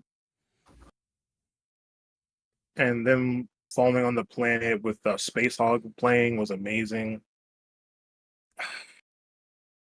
It's like Like I I said, love, it was just an ending, a cherry on top. Boom, done. and the scene where like Rocket dies and he's like in heaven, and the scene with fucking Chris Pratt breaking down is like Bro, that amazing. scene. Oh. But at the same time, man, I love like it's different, but like Wolverine and Deadpool just bantering each other like a old married couple, and just being assholes to each other, but also like Wolverine kind of getting his backbone and just being this amazing like send up to comic book movie, and seeing Blade again. Are you serious? Really? I'm seeing this again. I can't even. I have to. What devil do I need to deal with for Marvel to make to get this script off the ground? And here comes Wesley Snipes walking on screen. I'm like, that's fucking Blade, man. That's fucking Blade. Look at this shit. And then even like bringing in X-23, which is like a cool tie to Logan. Of like, it's they're both pulling on the heartstrings, but they're pulling in two different directions. Yeah, see, I'm not gonna lie, seeing Gambit on screen kind of almost made me cry. Gambit's like my favorite X-Men. Seeing him on screen and I almost made me cry. And also, I feel like because the more you know of the backstage stuff of Marvel, this movie can hit with you. This movie does, but I feel like the way Guardians hits in like I'm invested in this. I've sat through all these movies, and I'm watching these characters come together as a family, for essentially the final time. We don't know what they're gonna do if they're even. I mean, James Gunn's gone. He's DC now. We don't know what's gonna happen with these characters, and I hope they don't leave him there. I would love to see him kind of pop up every once in a while. But fuck, man. I mean, if we're talking about SS,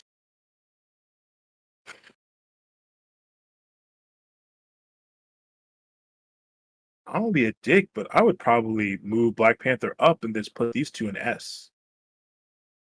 You're talking about the movie that spoke the most to me. It's Black Panther.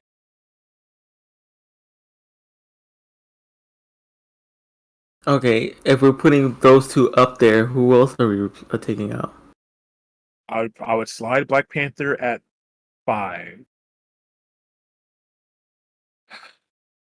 We got Knives Out for who bows at the top of S because it's one of these two movies, and then we move on from there. Because I think all Black Panther speaks to me in a way, Guardian speaks to Maynard in a way, and Deadpool speaks to Ricky in a way, and they're all different ways they all speak to us. I would argue in terms of like the moment, I think Black Panther is just the moment's too big. But right after it, it might be Deadpool and Wolverine because of like what it's paying homage to. And then Guardians is like, it's a fucking amazing movie. But the but is you gotta be in this shit. And you gotta love these characters. Because if you don't love these characters, sorry, it's an emotional, but it doesn't hit. Because like Spider-Man hit in the way of like, we watched those Toby movies, we watched the Andrew Garfield movies, we've been watching this, and now they're all on the screen, they're together, they're doing this shit, and yeah. And then at the end, we reset everything, and this Peter is back to being regular Peter Parker. I don't think I've ever cried that much in a movie. And knowing home that shit. And you get to Deadpool and Wolverine, and it's nonsense. It's noise. It's all this stuff. But it's like, I watched Hugh Jackman die in that movie. I thought we were never getting this. And here he is, talking shit to Deadpool. It's violent. It's bloody. It's insane. And also, here these other characters we're showing love to. We brought in Chris Evans, and it's like, Captain America, what are you doing here? Oh, it's the Human Torch. Oh, we're paying homage to that. Yeah. I also like I also like the villain and Deadpool Wolverine. The villain in Deadpool Wolverine is pretty good. But I like how they kind of use the weird mental stuff and like the fingers in the head. Like that's good. But I also like the villain in Guardians 3. It's there's so if someone wants to make an argument here to swing one way or the other, I think I just like just like it because Deadpool Wolverine is just saying either thank you or just showing the respects to the movies that helped the MCU become what it is. Because it was up to go ahead. Because we have Blade, we have the non-gaming movie that came out, Elektra, fucking Logan, and then the X-Men movies. Without those movies, we don't know how the MCU would have turned out at all. There could have been not an MCU.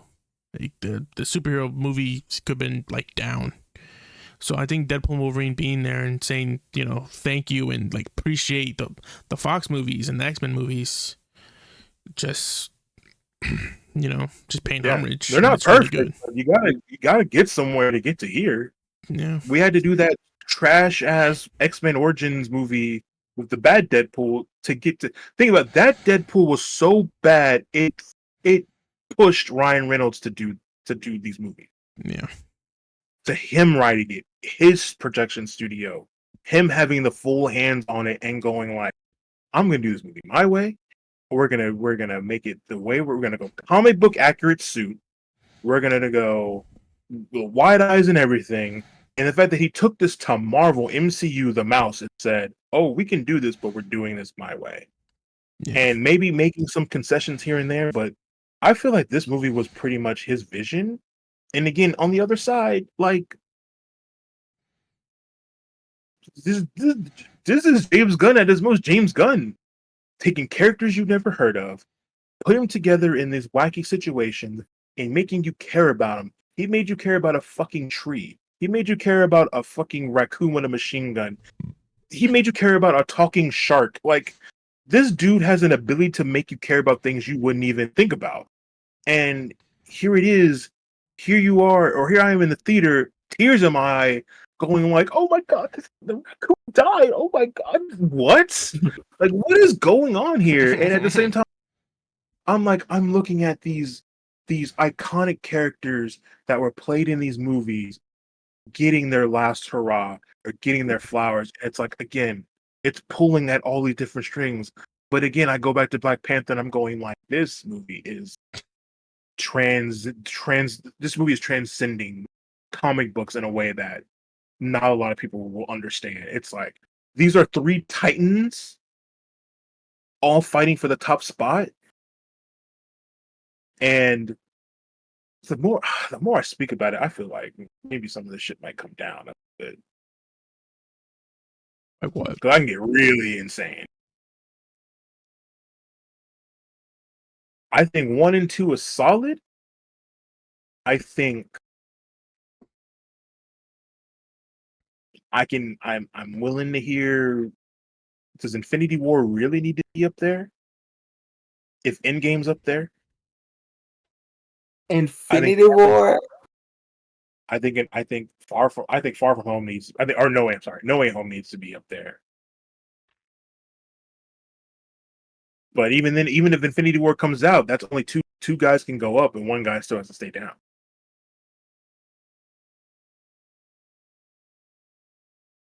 But this is this is I feel like this is the battle we've been. I'm glad it's at the end.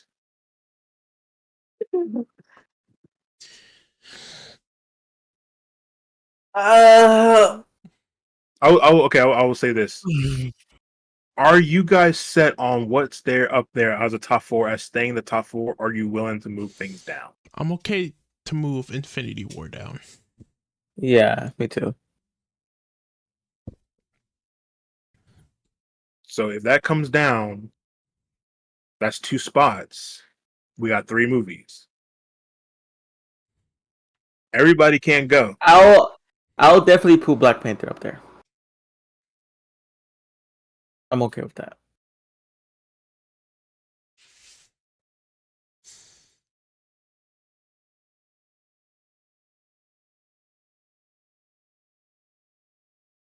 That CGI fight was not the best.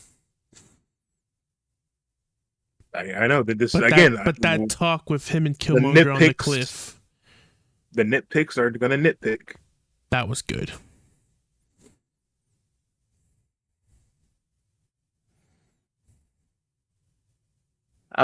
Black Panther can go up there because the story is just the origin of him and everything.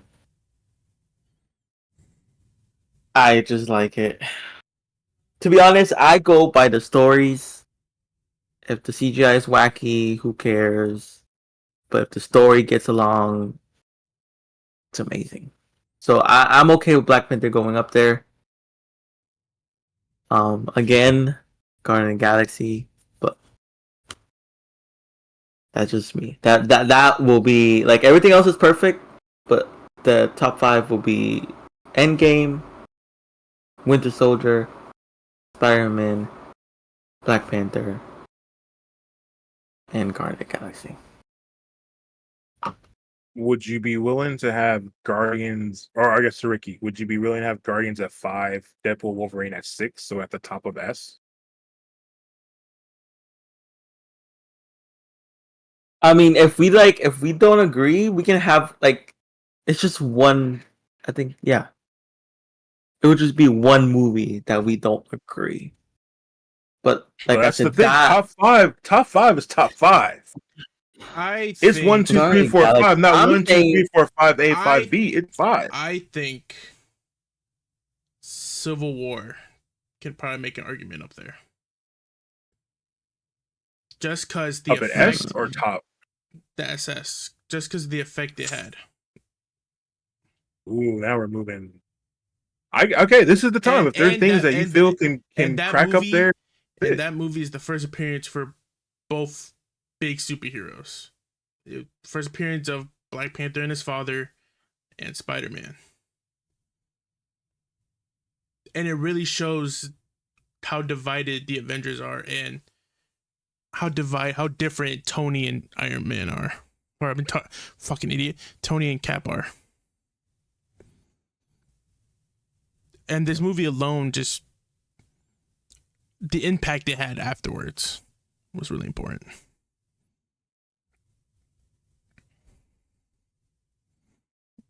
So I still believe this movie can be in the running still. I mean, it can go up to the first S tier, but I don't think top 5. I think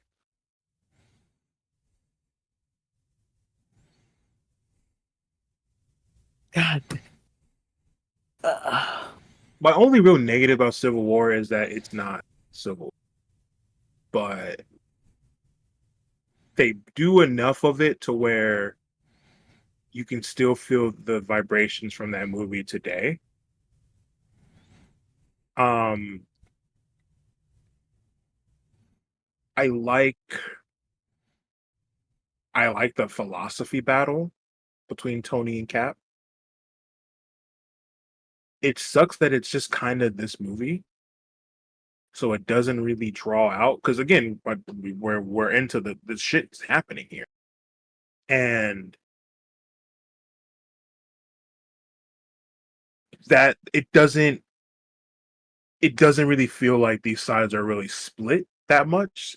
So I think in terms of lasting impact, the movie doesn't have that.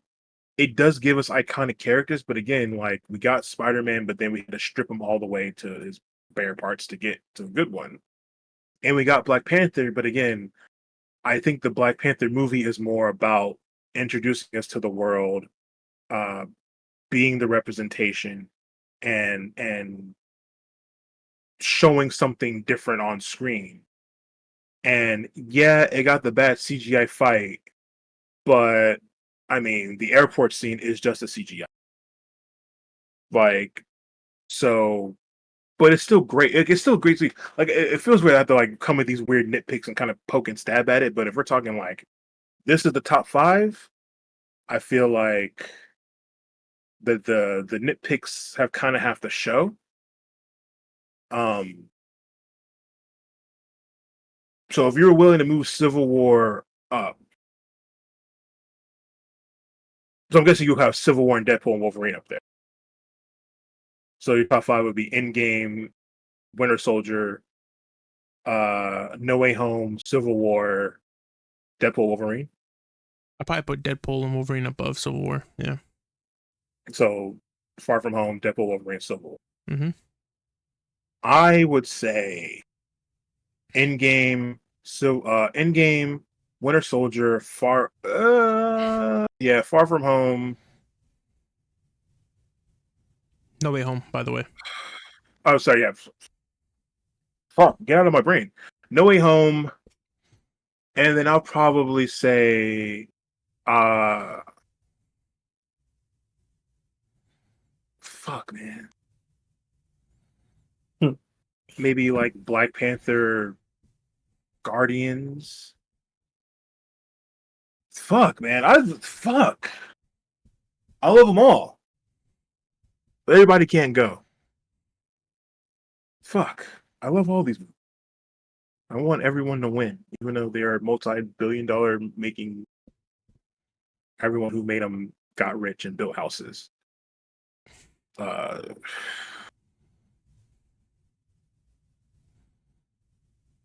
mean, that's how I'll have mine. Endgame, Winter Soldier, Spider-Man, Black Panther, and then Guardian of the Galaxy. I think Civil War. I don't know. I don't want to sound like I'm disrespecting Infinity War. I love Infinity War. I think Civil War and Infinity War are near each other. Yeah. I think Deadpool and Wolverine. I'd definitely say Deadpool, because for me, again, I love both those characters. Wolverine is one of my favorite characters. Wolverine is one of my favorite characters. Black Panther is one of my favorite characters. And I want to put him in this way. I feel like the part of me is screaming, "Want Infinity War? You want Endgame's Captain America, Spider-Man, Black Panther, Deadpool." Putting the CGI aside, I would put Civil War behind Infinity War, and I'll just put Black Panther on top, and then I'll put Deadpool and Wolverine. Because this movie did had a huge impact, and after putting CGI aside, it is a pretty good fucking movie.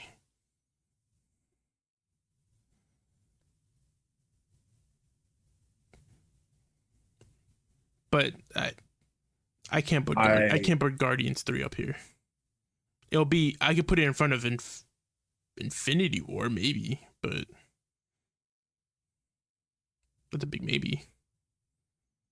So I'll give this, because let's all remember what this movie did to us.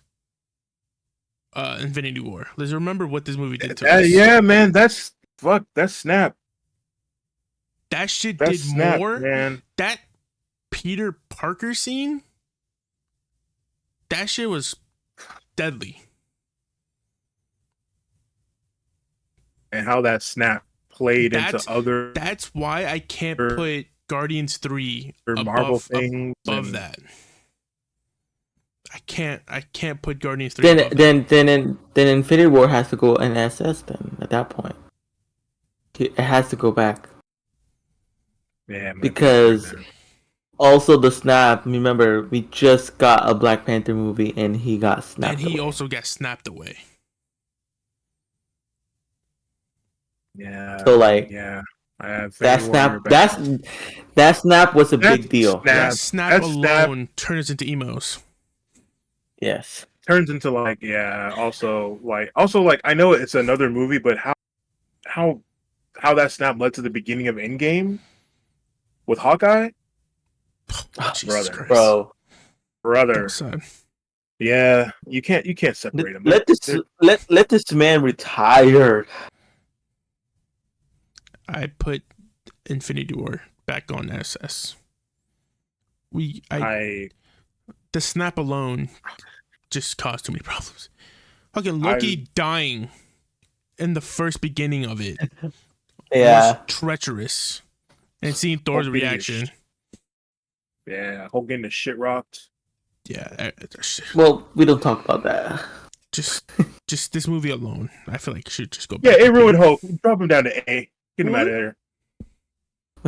They've been ruined Hulk. No, but it ruined Hulk, but the snap though, it got everyone. There ain't no way that no one felt something when that snap happened. Yeah, also it led to one of the coolest scenes in anything with Yelena in the bathroom, and the scene changes because she got snapped and then came back. Yeah. It's too it's too. I will say, disappointing fight aside, I'm cool with Black Panther staying down, but I think it should be at the top of S.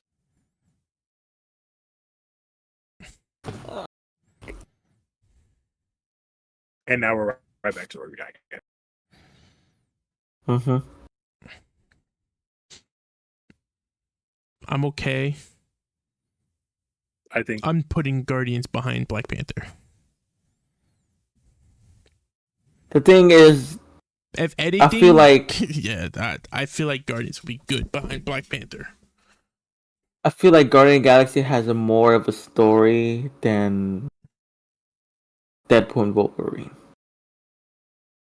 No, it has a story. It has a story. It does, but you have to care. Yeah, you have to care about it.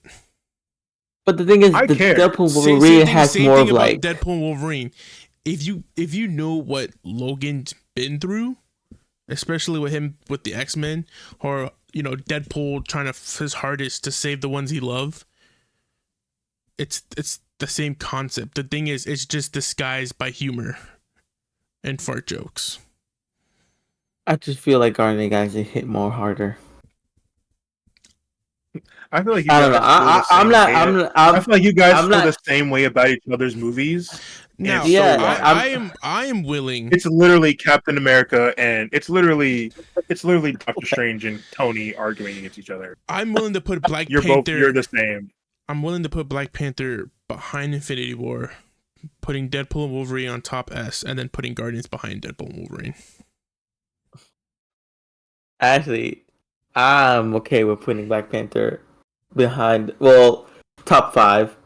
Guardian Galaxy first S tier, and then Deadpool and Wolverine.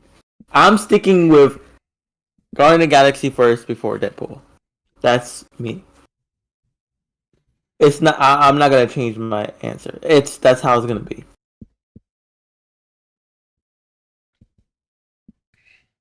I'm okay with Black Panther being top 5, but Guardian of the Galaxy has to be first. This guy, he wants Deadpool. He wants Deadpool. So you guys are essentially arguing for 6 and 7. Too much. I mean, right, so at this point, we can call it a neutral. We can call it a neutral because I guess I feel like I'm the tiebreaker. Or do a tiebreaker, but whatever you choose, I'm still choosing Guardian of the Galaxy first before anything. All right, so let's lay it on the ground before we get to the. There's multiple ways we can do this. We can be like, what impact more in the universe? Then we can talk about in the universe, and then we can talk about in the universe, or like in like the Marvel universe, the MCU. Between what? Just in general, like what movie have a bigger effect in it? Like what would affect the MCU more? What movie though? Just MCU in general. Oh, if you're arguing that, then neither movie. Yeah, because Deadpool and Wolverine's its own story, and Guardians of the Galaxy. And Guardians of the Galaxy is also its own story. Is the end in their off adventures. They don't really affect the greater MCU timeline. Then. There's that. Okay, that's all I got. Like,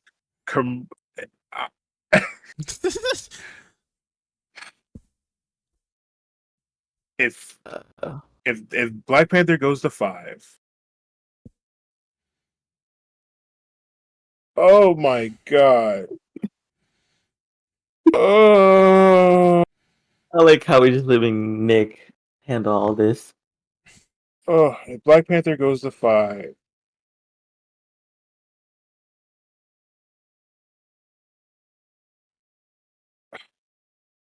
I'm looking over at my shelf and I have all those movies on my shelf. I have Black Panther shit. I have Wolverine, Deadpool shit. I don't have any Guardian shit. I like them. It's so weird because I'm okay with Black Panther being up there, but god damn, I can't put Guardian. I don't really care about the Guardians that much. Same here. Right. I'm okay putting Black Panther up there. You start jerking off there with Ryan Reynolds. Shut up. All right. Okay. I can't. What? I'll. All right. Here is my vote. Black Panther in 5. I'll take the win.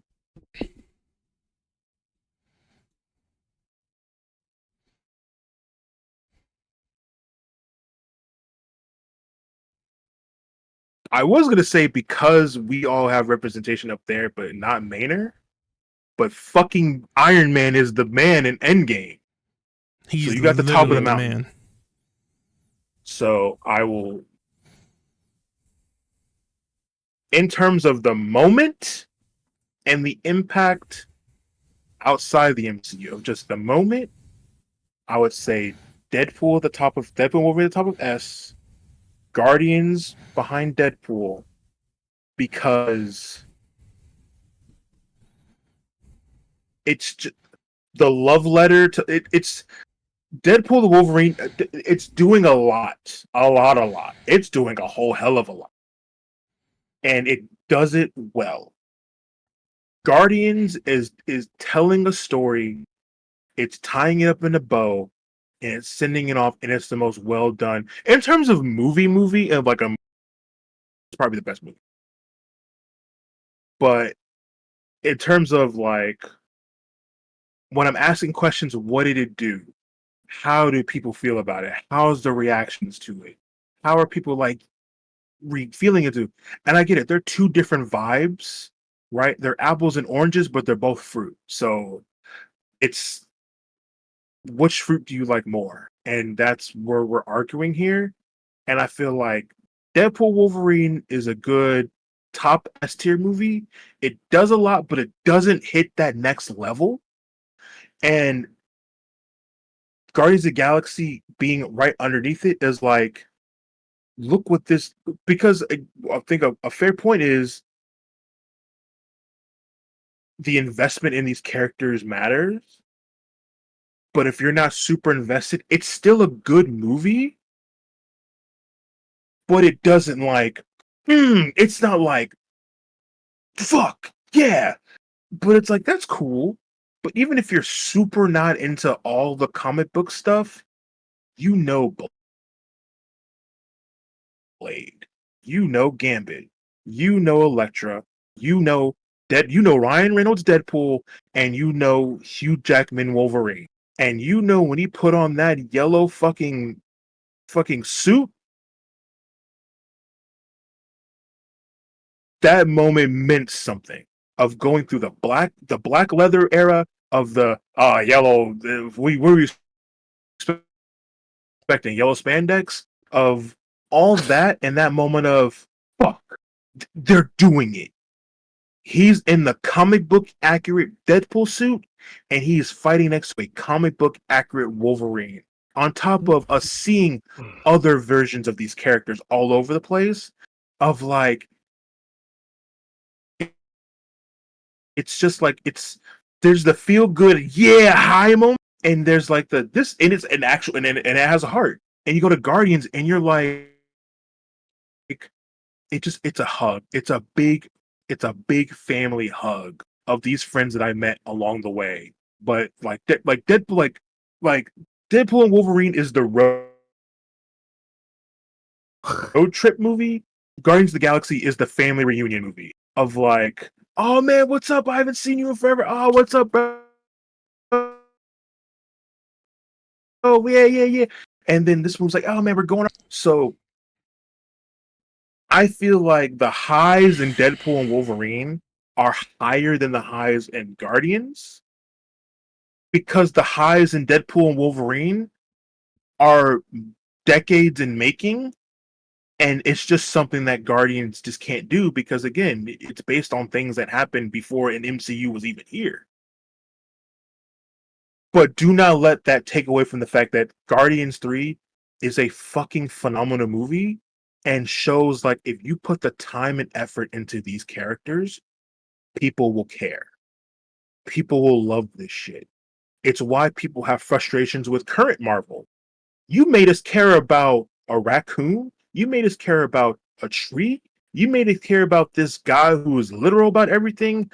This empath and Mantis. This goofy idiot like Star-Lord. And you can't get this other stuff right. But you got this right. You got this thing that shouldn't have got right. And look at what's at the bottom of the list: Captain Marvel, Ant-Man, like Hulk. Thor. There's other Iron Man movies down there. These are other iconic characters. Yeah, Thor. Like, those are iconic movies down there, and you're like, you, you couldn't nail this, but you nailed these weirdos. I think it being on that list is like, being up there is like that's the win. The win is that it's up there, and the fact that, and also, two movies are up there, and it's not an Iron Man. There's no iconic characters. There's no Iron Man. There's no Captain America. There's no Black Panther. There's no Spider-Man in this. It's fucking Rocket Raccoon, Groot, Star-Lord, Gamora, and Mantis and Drax. Who did you know who those characters was 10 years ago? No. Maybe Rocket because he was in a video game one time. But you know who they are now. But you know Deadpool. You know Wolverine. You've known these characters before you even knew what an MCU was. And we're seeing these characters done in a way that people have been clamoring for years. I know that's a shitty way to put it. I understand that that's probably not the best argument to make, but in terms of trying to break the stalemate, that's the best one I can make right now. Of the build up to this is just bigger than the payoff of the other one. That's the best I can do to try to break the tie.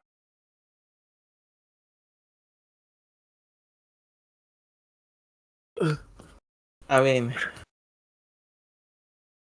I guess Deadpool wins, but I guess yeah, that's me and Ricky would vote Deadpool and Guardian.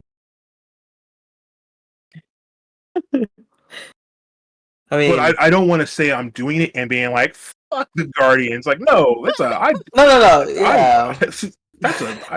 No. I love you. I want this here. I want this with me. But it's like again, they're pulling on the heartstrings, but they're two different directions. Just do it to see what it looks like and see how we feel. So Deadpool, Wolverine, yeah, and then right behind it, Guardian. No, you got that right. It was it just see how that feels. Look at it. Just kind of.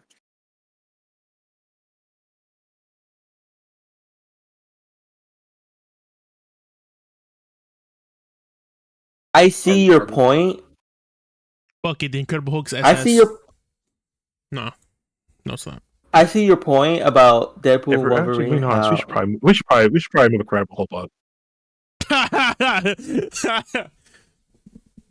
Oh man! Now that I see what else is in C tier, Hulk should probably come. Yeah. Yeah, give Hulk a little appreciation. Yeah. There we go. That just now it looks right. I'm cool with this. We've also been here for 3 hours or 4 hours. Yeah. I'm raising my hands. I'm walking away from the table. That I am also 100% okay with this. All I can say is, I agree what you're saying. Oh well, I understand what you're saying, and I accept it. On my list, go Guardian of the Galaxy first. But again, I understand.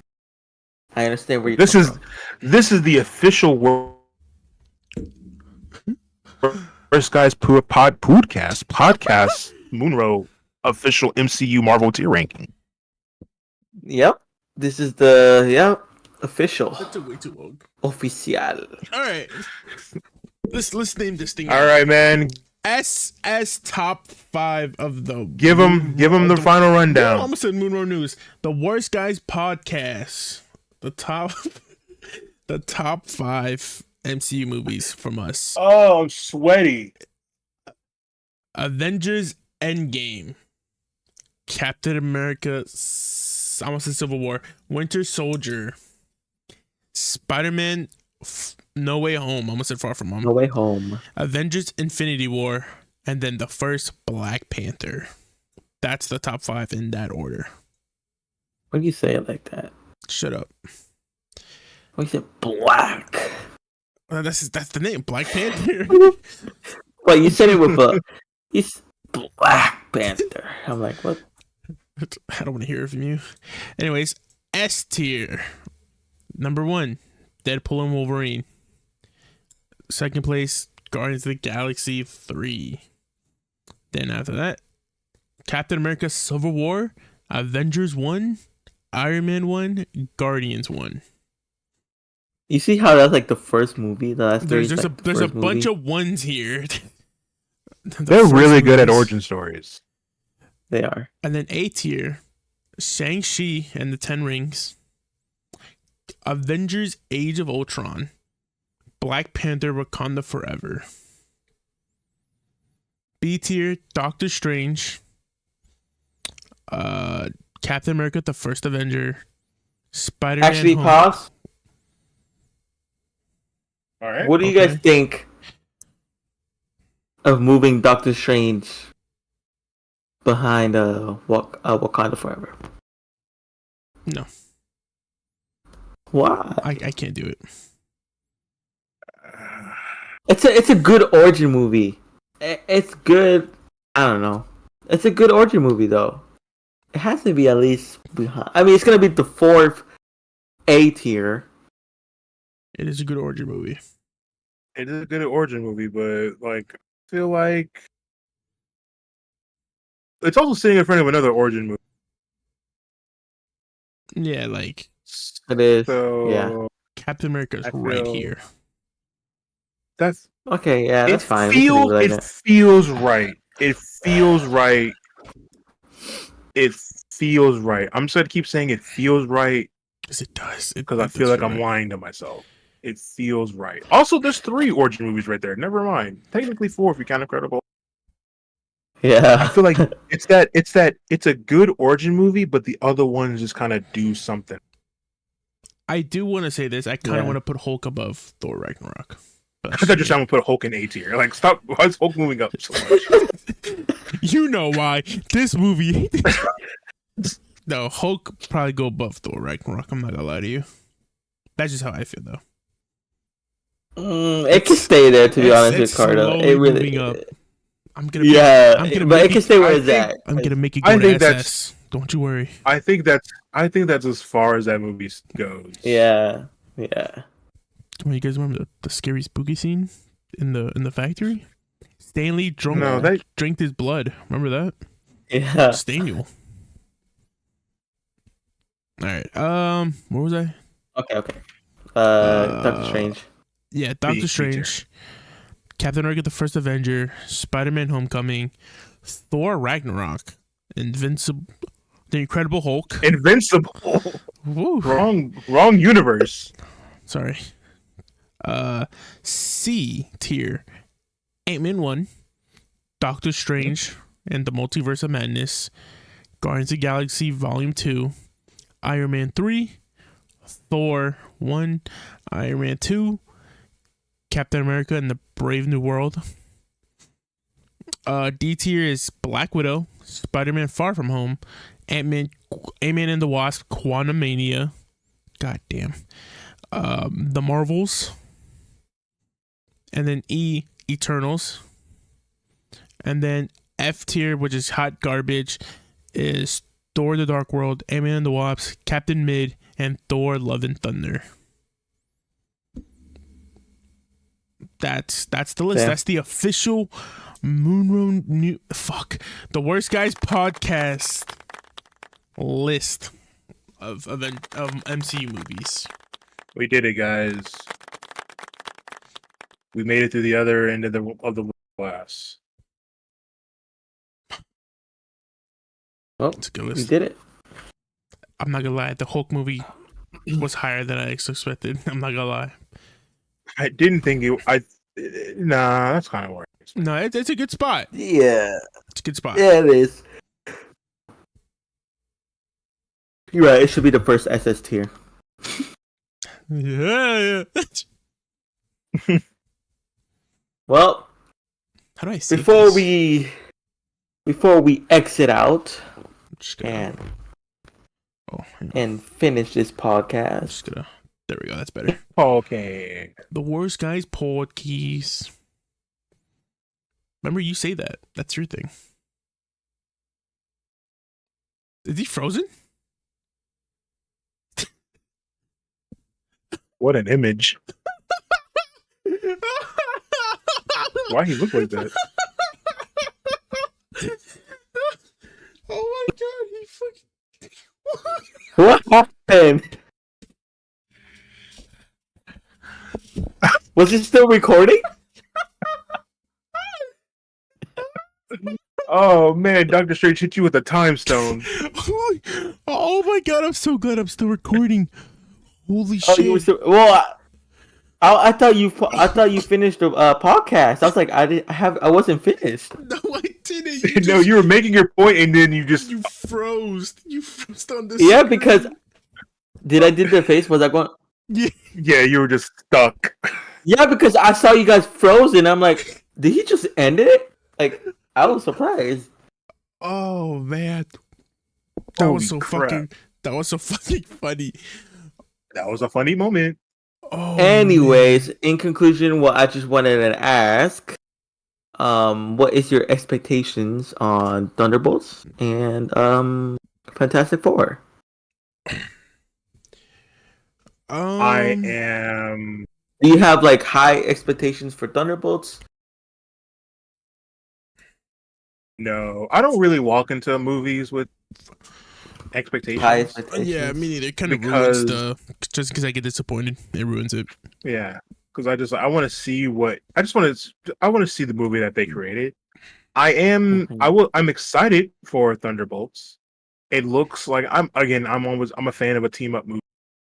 I like what they've been showing. So I'm gonna walk in there, interested because I like pretty much most of those characters. I love Winter Soldier. I love Bucky. I like Yelena. I'm not over the moon about her. I'm a fan of a lot of what's there. But Fantastic Four though. Fantastic Four is probably the movie I'm more excited about, honestly. There's some weight placed on that movie. I think they're gonna deliver, but this is like I hope this so. is one of them ones. I really hope so they deliver. This is One of them ones. You can't fuck this one up. Because you fuck this one up, it's gonna be really hard to get people to come back. Yeah, it's gonna be kind of hard. Especially the next movie, Doomsday. Right? Or is there something along the way? Is Spider-Man? No, definitely not Spider-Man. I think it is Doomsday. I think it is Doomsday. Yeah. Because it's Doomsday. That's a lot. Damn, That's a Doomsday. lot. That's a lot to put on that's a lot to put on this plate. Damn, already? I feel like that's too early. Can't wait till next year. We have to do the ranking again. It's gonna be great. I mean, we can't. Once this 2 movie that comes out, we can put that rank. Just right there. add the 2 movies. Just add the 2 movies. I think next time we're gonna do this, we'll sit with the shows and just put WandaVision and Loki at S, and then what we can do is like the TV shows. We can do it separately, just only TV shows. That'd be nice. Yeah, because there's not a lot of TV shows anyway. Yeah, it's not a lot of them. So yeah, but you don't like. Holy shit! Yeah, I know what it gives me a chance to watch some of them. I haven't really watched full of them. He's not gonna watch. Don't even have to watch. Oh, I haven't watched. I forgot about that show. I was gonna say I don't even have to watch The Werewolf, but I guess I haven't watched Echo either. You haven't watched Werewolf by Night? No, that's what I said too. I was surprised. I honestly, that's a good one. I completely forgot it existed. I'm gonna be 100% real with you. I was surprised he didn't watch it when he told me that. I was like, what? Because I forgot it was that real. That was good. I forgot it existed. Good. That one's good. I highly recommend watching. It's on and the it's list. like an hour long. It's short. Have you not watched Agatha? Yeah, I did. I did watch Agatha. Oh, you did? Yeah. Oh, you did? Yeah. Did you like it? It was alright. It's not my favorite show. It's not it's for gay people. It's not even what the heck? It doesn't matter if it's that or not. It's very a mid show about a character I don't care about. It is super gay. That's why I fucking love that show. Death is cool. Wanda's kids are cool. I don't really care about Agatha. I'm gonna be 100% real with you. I'm happy we're getting Speed and Wiccan. You know what? I hate the fact that they show more magic than Doctor Strange is fucking done. They've done more Doctor Strange things than Doctor Strange has done in his own movies. Hey, he'll come back. He has a third eye now. He does have a third eye now. It is Eye of Agamotto. Alright, so this video is 4 hours long. I can't wait to edit this and cry. I don't think you'll be editing anything because maybe I think unless you're gonna make it like shorter, but other than that, or 2-part. I might find like a few I was clips. like weird pauses. Yeah, I might just probably the beginning. Honestly, everything else is kind of raw.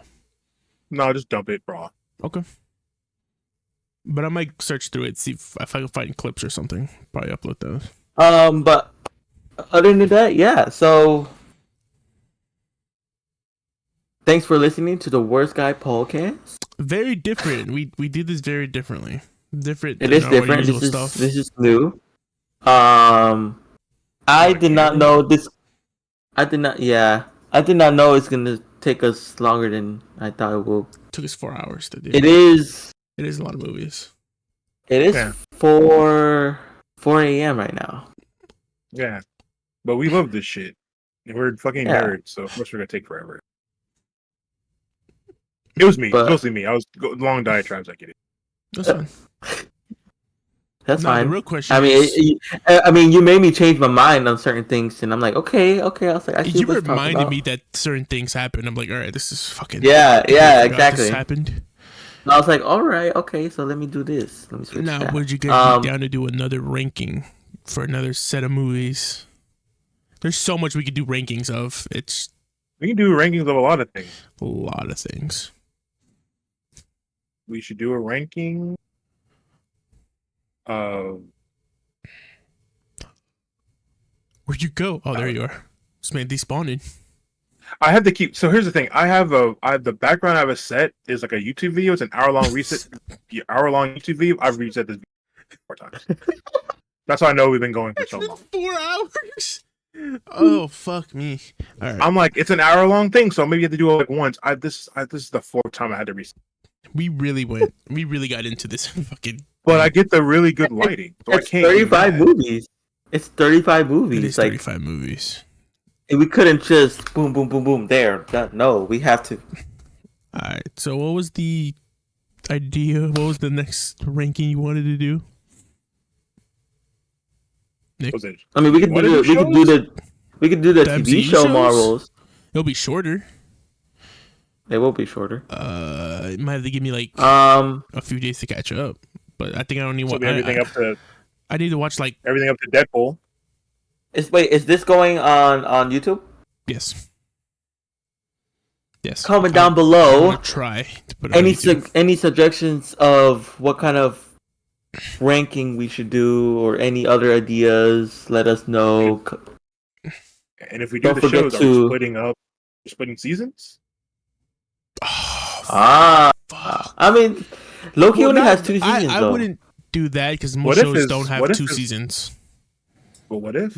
Okay, what if has only 2 seasons? Yeah, what if has 2 seasons? Loki has 2 seasons. I thought what if was 3 seasons. No, it's 2. It's just listen. It's WandaVision and Loki, and then everyone else is fighting at the. Actually, no, I'm lying. I'm lying because I love Moon Knight. I loved Hawkeye. Are we counting Daredevil? Yes. Yes, because Daredevil is the new show. So Daredevil would definitely be up there. Daredevil's definitely up there too. Daredevil's up there. No, let's not talk about that right now. Okay. We'll talk that another day. The conversation changed as soon as I started remembering movies or shows. I have to watch a few of them. I haven't watched Werewolf or Echo, so that's something I need to watch. Does Werewolf count? There you go. Well, it's a special. It's an MCU thing, isn't it? Does it not count? It does count. It is an MCU thing. Yeah, I guess if we didn't put it in the movies, so yeah, the shows. It's a show. The X-Men '97. We're talking about shows. The Spider-Man show. The Spider-Man TV show. All right. Okay. X-Men. Yeah. Okay. Another day. I see what you're putting down. I see what you're putting down. There's a lot of S tiers I just named, and we have to talk about those. Yeah. You fuck me. All right. I know. Try to get out here quickly, and you reminded me. Peak existed. Well. Thanks for listening to with us. Comment down below. You guys will stick to us.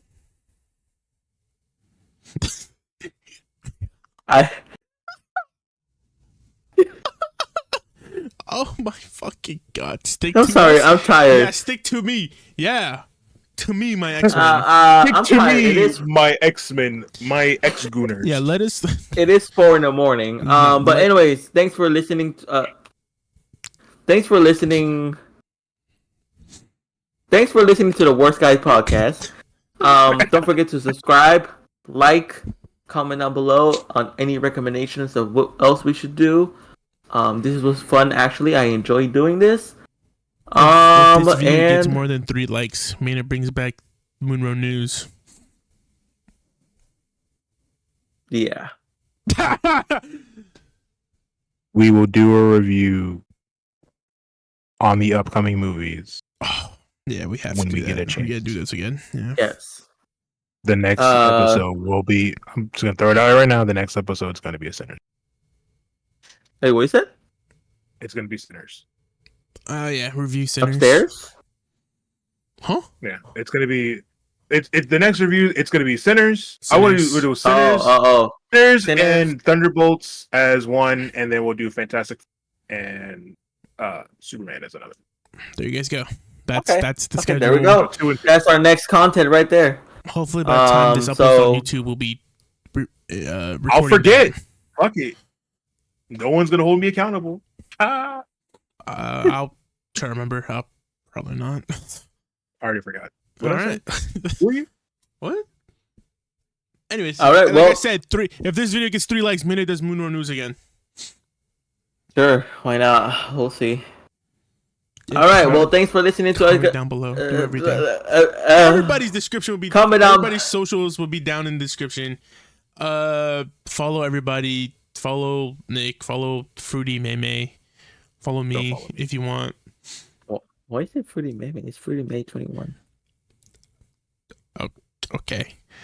Thank you guys for enjoying this episode of Worst Guys Podcast. We love you. We've Thank done you. this exit like 3 times. Bye. Oh wait, cut that out. What'd you do? I stick my tongue out for some reason. Hawaii.